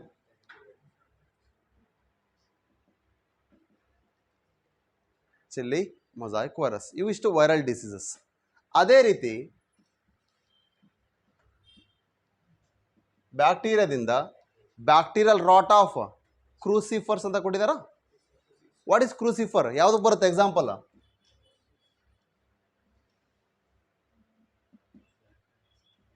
ಬ್ಯಾಕ್ಟೀರಿಯಲ್ ರಾಟ್ ಅಂದರೆ ಯಾವುದು? That causes the black rot on Cruciferaceae ಅಥವಾ ಕ್ರೂಸಿಫರ್ಸ್ ಅಂತ ಕೇಳಿದ್ದಾರೆ. ಓಕೆ, ಕ್ರೂಸಿಫರ್ಸ್ ಅಂದ ತಕ್ಷಣ ನಿಮ್ಮ ಮೈಂಡಿಂದ ನೆನ್ಪು ಮಾಡ್ಕೋಬೇಕು ಕ್ರೂಸಿಫೆರಸ್ ಕರೋಲಾ. ಎಲ್ಲಿ ನೋಡ್ತೀವಿ cruciferous corolla? Cruciferaceae nothing but Brassicaceae. Crucifers ಅಂದರೂ ಅದೇ, ಬ್ರಾಸಿಕೇಸಿ ಅಂದರೂ ಅದೇ. ಅಂದರೆ ರ್ಯಾಡಿಶ್, ಮಸ್ಟರ್ಡ್, ಆರ್ಜಿಮೋನ್. ಮಾರ್ಫಾಲಜಿ ಒಳಗಡೆ ಓದ್ತೀವಿ, ಇದೇ example, right? So crucifers, don't forget, ಅದಕ್ಕೆ ಹೇಳಿದ್ದೀನಿ ಕ್ರೂಸಿಫರೇಸಿ ಅಂತ ಇನ್ನೊಂದು ಹೆಸರು ಬರೀದು. ಯಾಕೆ ಅಂದರೆ ಈ ಚಾಪ್ಟ್ರಲ್ಲಿ ಇಲ್ಲಿ ಹೆಸರು ಬರುತ್ತೆ. ಅವತ್ತು ಹೇಳಿದೆ ನಿಮಗೆ, ಮತ್ತು ಮರ್ತೀರಿ ಅಲ್ವಾ? ಹೇಳಿದ್ನಾ? ಕ್ರೂಸಿಫರ್ಸ್ ಅಂದರೆ they are nothing but the members of Brassicaceae. ಯಾವುದ್ಯಾವುದರಲ್ಲಿ ಜೀನಸ್ ಬ್ರಾಸಿಕಾ ಅಂತ ಬರುತ್ತೆ ಅವೆಲ್ಲವೂ ಕೂಡ ಅಷ್ಟೇ. ಬ್ರಾಸಿಕಾ ಒಲರೇಸಿ, ಹೂಕೋಸ್ ಆಗಿರ್ಬೋದು, ಬ್ರಾಸಿಕಾ ಕ್ಯಾಂಪಸಿಸ್, ಬ್ರಾಸಿಕಾ ನೇಪಿಸ್, ಮಸ್ಟರ್ಡ್ ಆಗಿರ್ಬೋದು, ಇವೆಲ್ಲವೂ ಕೂಡ comes under the family Brassicaceae, order Brassicales ಅಥವಾ ಕ್ರೂಸಿಫರೇಲ್ಸ್. ಫ್ಯಾಮಿಲಿ ಕ್ರೂಸಿಫರೇಸಿ ಅಂದರೂ ಅದೇ, ಫ್ಯಾಮಿಲಿ ಬ್ರಾಸಿಕೇಸಿ ಅಂದರೂ ಅದೇ. ಹಾಗಾದ್ರೆ ಇಲ್ಲಿ ಅವರು ಬ್ಲಾಕ್ ರಾಟನ್ ಮಸ್ಟರ್ಡ್ ಅಂತ ಕೊಟ್ರಪ್ಪ. Black rotten cauliflower, black rot ಇದೇ ಚಾಪ್ಟರ್ಲಿ ಬ್ಲಾಕ್ ರಾಟ್ ಆಫ್ ಕಾಲಿಫ್ಲವರ್ ಇದೆ. ನೆಕ್ಸ್ಟ್ ಟ್ಯಾಬ್ಲರ್ ಕಾಲಮ್ ನೆಕ್ಸ್ಟ್ ಪೇಜಲ್ಲಿ ಇರೋದೇ ಅದು. ಬಟ್ ಹಿಂದಿನ ಪೇಜಲ್ಲಿ ಇದನ್ನು ಡಿಸ್ಕಸ್ ಮಾಡಿದ್ದೀವಿ ಅಷ್ಟೇ. ಎರಡಕ್ಕೂ ವೆರೈಟಿಗೆ ಒಂದೇ. ಎರಡಕ್ಕೂ ವೆರೈಟಿ ಏನು ಇರೋದು? ಶುಭ್ರನೇ, ಸ್ನೋಬಾಲೇ ಅಲ್ವಾ? ಸ್ನೋಬಾಲ್ K1 ಇಲ್ಲ ಶುಭ್ರ ಇರಬೇಕು ನೋಡಿ, right? V will discuss that litre. ಮತ್ತೆ ಅದರ ವೆರೈಟೀಸ್ ಏನು ಅಂತ ನೋಡೋಣ. ಹಾಗಾದರೆ ಈ bacteria it also causes diseases ಅನ್ನೋದಕ್ಕೆ ಒಂದೆರಡು ಎಕ್ಸಾಂಪಲ್ನ ಕೊಡ್ತಾ ಇದ್ದೀವಿ ಅಷ್ಟೇ. ಬಟ್ ಇದನ್ನು ಮೆನ್ಷನ್ ಮಾಡ್ತಿರೋ ರೀಸನ್ ಏನಪ್ಪ ಅಂದರೆ CETಲಿ ಇಲ್ಲಿರ್ತಕ್ಕಂಥ ಎಕ್ಸಾಂಪಲ್ಸ್ಗಳನ್ನೇ ಕೊಟ್ಟಿರ್ತಕ್ಕಂಥದ್ದು, right? So okay, black rot, mustard. ಇದನ್ನ ಬಿಟ್ಟರೆ ಮತ್ತೆ ಈಗ ಫಂಗೈ. ಫಂಗೈಗೆ ಬಂದರೆ rust, brown rust of wheat, that is caused by fungi.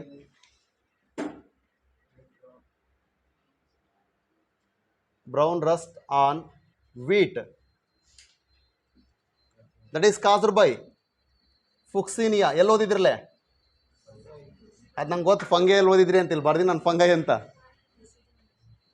No, fungi ಒಳಗಡೆ ಬೆಸಿಡಿಯೋಮೈಸಿಡಿಸಾ ಆಸ್ಕೋಮೈಸಿಡಿಸಾ ಹೇಳ್ರಿ? ಫೈಕೋಮೈಸಿಡಿಸ್ ಅಂತೂ ಅಲ್ಲ, Basidiomycetes. Okay, then brown rust ಆಯ್ತಲ್ಲ. ಇದಾದ್ಮೇಲೆ ನೆಕ್ಸ್ಟ್ ಇನ್ನೊಂದಿದೆ, red rot of sugarcane. ಇದನ್ನು ಭಾಳ ಜನ ರಾಟ್ ಇಲ್ಲಿದೆಯಲ್ಲಪ್ಪ ಹಿಂಗೆ ಅಂದ್ಕೊಂಡು ಬ್ಯಾಕ್ಟೀರಿಯಾ ಅಂತ ಲಾಸ್ಟ್ ಇಯರ್ ಹಿಂಗೆ ಹೇಳಿದ್ದೀನಿ, ಮತ್ತು ಮಿಸ್ಟೇಕ್ ಮಾಡಿದರು. ಈಗಲೂ ಹೇಳ್ತಾ ಇದ್ದೀನಿ, ನೀವು ಮಿಸ್ಟೇಕ್ ಮಾಡ್ತೀರಾ ಇಲ್ಲ ಅಲ್ಲ? Bacterial rot. ಈಗ ನಾನು ಮಾತಾಡ್ತಿರೋದು red rot of sugarcane. Red rot of sugarcane ಇದು ಯಾವುದರಿಂದ ಕಾಸ್ ಆಗುತ್ತೆ? ಹಾಗಾರೆ ಇದು ಕೂಡ ಫಂಗೈ. ಯಾವುದು?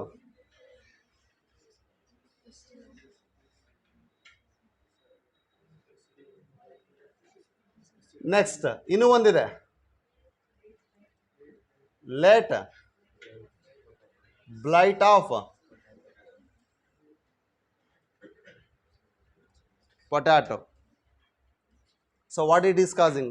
Late blight of potato cause ಮಾಡೋದು ಯಾವುದು? ಇದನ್ನು ನಾನಂತೂ ಹೇಳಿದ್ದೀನಿ. It is on Phycomycetes species. ಇಂದನೇ ಸ್ಟಾರ್ಟ್ ಆಗುತ್ತೆ. That is Phytophthora infestans. So Basidiomycetes member ಇದು, ಇದು ಆಸ್ಕೋಮೈಸಿಡಿಸ್ ಮೆಂಬರ್, ಇದು ಫೈಕೋಮೈಸಿಡಿಸ್ ಮೆಂಬರ್. ಮೂರಿಂದನೂ ಡಿಸೀಸ್ ಕಾಸ್ ಮಾಡ್ತಾ ಇದೆ. ಇನ್ ಕೇಸ್ ಅದು ಸೆಕ್ಷುವಲ್ ರಿಪ್ರೊಡಕ್ಷನ್ ಆಯಿತು ಅಂದರೆ ಡಿಟ್ರೋಮೈಸಿಡಿಸ್ ಮತ್ತು ನಾವು ಆಸ್ಕೋ ಎಲ್ಲ ಬೆಸಿಡೋಗೆ ಹಾಕ್ತೀವಿ. ಹಾಗಾಗಿ ಮೂರಿಂದನೂ ಕೂಡ ಡಿಸೀಸ್ ಕಾಸ್ ಆಗುವಂಥದ್ದು ಇದೆ. ಅಂದರೆ fungi which is showing parasitic mode of nutrition ಅನ್ನೋದಕ್ಕೆ ಈ ಒಂದು ಎಕ್ಸಾಂಪಲ್ಸ್ಗಳು ಕ್ಲಾರಿಟಿ ಕೊಡ್ತವೆ. ಜೊತೆಗೆ ಇವುಗಳಿಗೆಲ್ಲ ರೆಸಿಸ್ಟೆನ್ಸ್ ವೆರೈಟಿಯನ್ನು ಡೆವಲಪ್ ಮಾಡಿದ್ದೀವಿ. ಆ ರೆಸಿಸ್ಟೆನ್ಸ್ ವೆರೈಟೀಸ್ ಯಾವುದು ನೋಟ್ ಮಾಡೋಣ.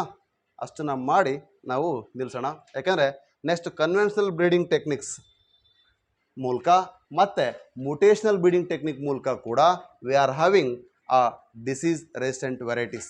ಅದು ಮೂಂಗ್ ಬೀನ್ ಆಗಿರ್ಬೋದು ಅಥವಾ ಬಿಂಡಿ ಓಕ್ರಾದಲ್ಲಾಗಿರ್ಬೋದು, ಎಲ್ಲೋ ಮೊಸಾಯಿಕ್ ವೈರಸ್, ಮತ್ತು ಈಗ ಹೇಳಿದ್ನಲ್ಲ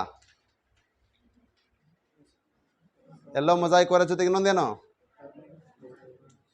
ಅಲ್ಲ, ಹಾಂ ಅಲ್ಲ ಅಲ್ಲ ಯಾವುದೋ ಒಂದು ಹೇಳ್ರಿ ಸರ್ ಅಂತ. Powdery mildew. ಓಕೆ. ಸೊ ಈಗ ಟ್ಯಾಬ್ಲರ್ ಕಾಲಮ್ ನೋಡೋಣ. ಟ್ಯಾಬ್ಲರ್ ಕಾಲಮ್ ನಂಬರ್ ಎಷ್ಟು ನೋಡ್ರಿ? 9.1. It is very important. ಇಲ್ಲಿ ಬರ್ತಕ್ಕಂಥ 3 ಟ್ಯಾಬ್ಲರ್ ಕಾಲಮ್ ಕೂಡ ಇಂಪಾರ್ಟೆಂಟೇ. 3 ಅದಾವ 2 ಅದಾವ? 2 ಅದಾವ.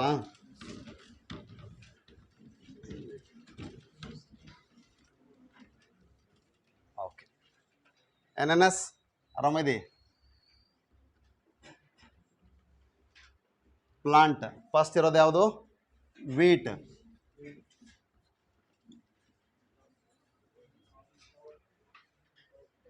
ಕಣ ವೀಟ್, ಬ್ರಾಸಿಕಾ,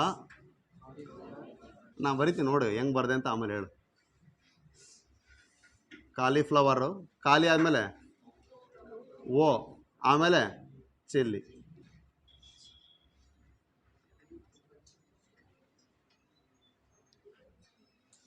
ಕೌಪಿ ಮೊದಲೇ ಬರುತ್ತಾ, ಚಿಲ್ಲಿ ಮೊದಲೇ ಬರುತ್ತಾ ನೋಡ್ರಿ, ಬರ್ದಿವಾ?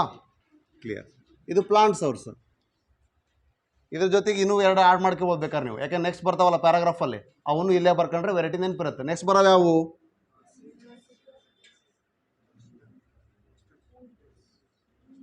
ಮೂಂಗ್ ಬೀನ್. ಅದಕ್ಕೆ ವೆರೈಟಿ ಐತಾ? ಮೂಂಗ್ ಬೀನಿಗೆ ಐತಿ, ರೈಟ್? ಡೆವಲಪ್ಮೆಂಟ್ ಯಾವುದಿದೆ ಅಂತ. ಆದರೆ ಇದಕ್ಕೆ ಹೆಸರು ಕೊಟ್ಟಿಲ್ಲ ಯಾವುದದು ಅಂತ. ಮುಟೇಷನಲ್ ಬ್ರೀಡಿಂಗ್ ಮೂಲಕ ಬರುತ್ತೆ ಅಂತ ಹೇಳಿದ್ದೀವಿ. ಇದಕ್ಕೆ ವೆರೈಟಿ ಕೊಟ್ಟಿಲ್ಲ. ರೆಸಿಸ್ಟೆನ್ಸ್ ಇದೆ, ಯಾವ ವೆರೈಟಿ ಬರುತ್ತೆ ಗೊತ್ತಿಲ್ಲ. ಆದರೆ ಓಕ್ರಾ ತಾವು ಏನಂತಾರ ಕನ್ನಡದಾಗೆ? ಓಕ್ರಾಗೆ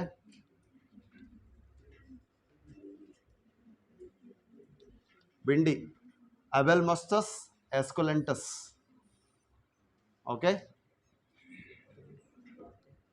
ಇದೊಂದ್ರದ್ದೇ ಸೈಂಟಿಫಿಕ್ ನೇಮ್ ಹೇಳ್ತಾ ಇದ್ದೀನಿ ಅಂದರೆ ಇದು ನೆಕ್ಸ್ಟ್ ಯೂಸ್ ಮಾಡ್ತೀನಿ ಬೇರೆ ಕಡೆ ಅಂತ ಅರ್ಥ.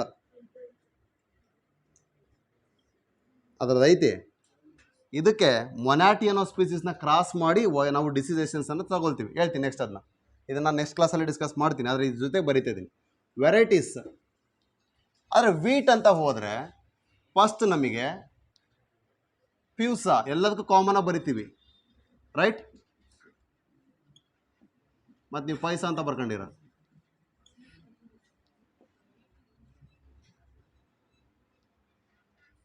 ಆದರೆ ಇಲ್ಲಿ ವೆರೈಟಿ ಯಾವುದು? ಹಿಮಗಿರಿ. ವೀಟ್ ಏನ ಏನು? ಪ್ಯೂಸಾ ಇಲ್ಲ. Okay, but it is for leaf and stripe rust, ಜೊತೆಗೆ hill bunt. Brassica, Pusa, Swarnim. ಇದಕ್ಕೆ ಇನ್ನೊಂದು ಹೆಸರಿದೆ,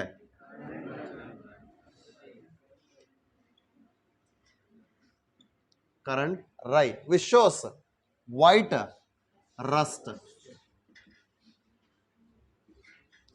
ನೆಕ್ಸ್ಟ್ ಕಾಲಿಫ್ಲವರ್, ಪ್ಯೂಸಾ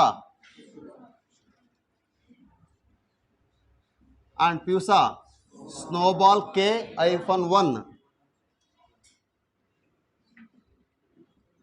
for ಕಾಲಿ ಅಂದ್ರೆ ಇಲ್ಲೇನು block.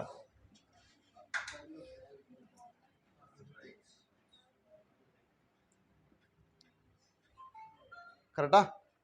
Next cowpea, Pusa, Komal.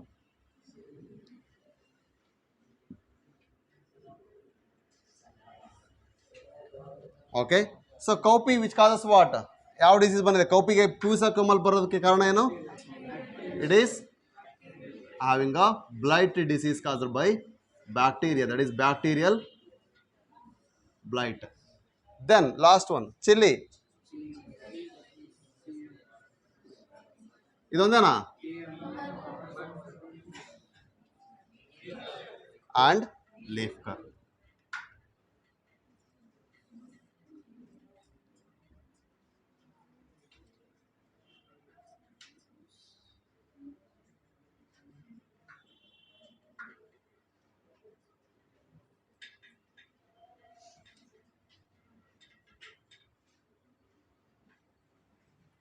Clear?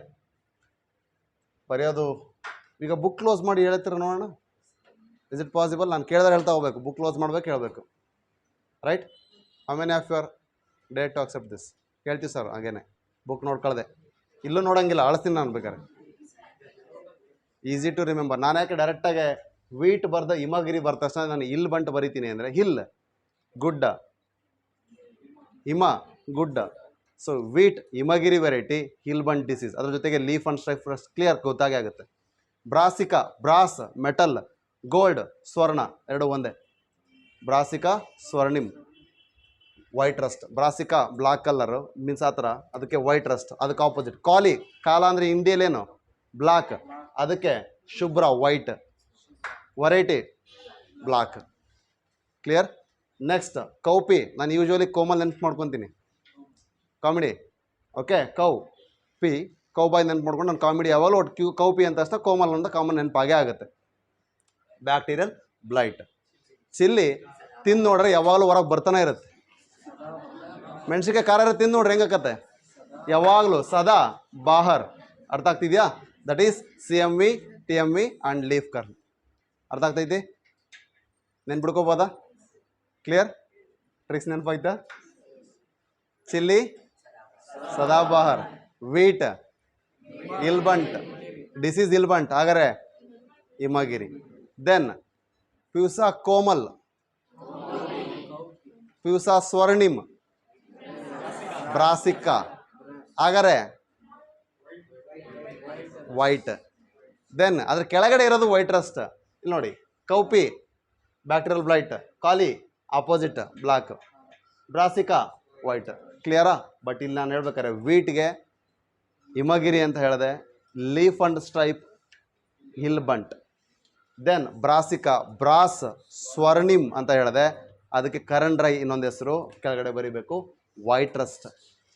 Next ಅದಕ್ಕೆ ಕಾಂಟ್ರಾಸ್ಟ್ ಆಗಿ ಕಾಲಿ ಅಂದರೆ ಬ್ಲಾಕ್, ಕಾಲಿಫ್ಲವರ್, ಅದಕ್ಕೆ ಕಾಂಟ್ರಾಸ್ಟ್ ಆಗಿ ಸ್ನೋಬಾಲ್ ಅಂತೆ, ಶುಭ್ರ ಆಪೋಸಿಟ್ ವೈಟ್ ಕಲರ್ ಇರುತ್ತೆ. ಸ್ನೋ ಕಾಮನ್ಲಿ ಅದು ವೈಟ್ ಕ್ಲೀನ್ ಇರುತ್ತೆ. ದೆನ್ ಅದಕ್ಕೆ ಆಪೋಸಿಟ್ ಆಗಿ black rot. Then cowpea common ಹೇಳಿದೆ, ಕೋಮಲ್ ನೆನ್ಪಿಡ್ಕೊಳ್ತೀವಿ, ಬ್ಯಾಕ್ಟೀರಿಯಲ್ ಬ್ಲೈಟ್. ಚಿಲ್ಲಿ ಮರೆಯೋಕ್ಕೆ ಸಾಧ್ಯನೇ ಇಲ್ಲ, ಸದಾಬಾಹರ. ಆದರೆ ಈಗ ನನಗೆ ನೀವು ಪ್ಯೂಸಾ ಅಂದರೆ ಏನು ಅಂತ ಹೇಳ್ರಿ. ಇದನ್ನು ತಿಳ್ಕೊಂಬನ್ನಿ. We will discuss that in next class. Okay, don't go through the Google. Okay, right, thank you.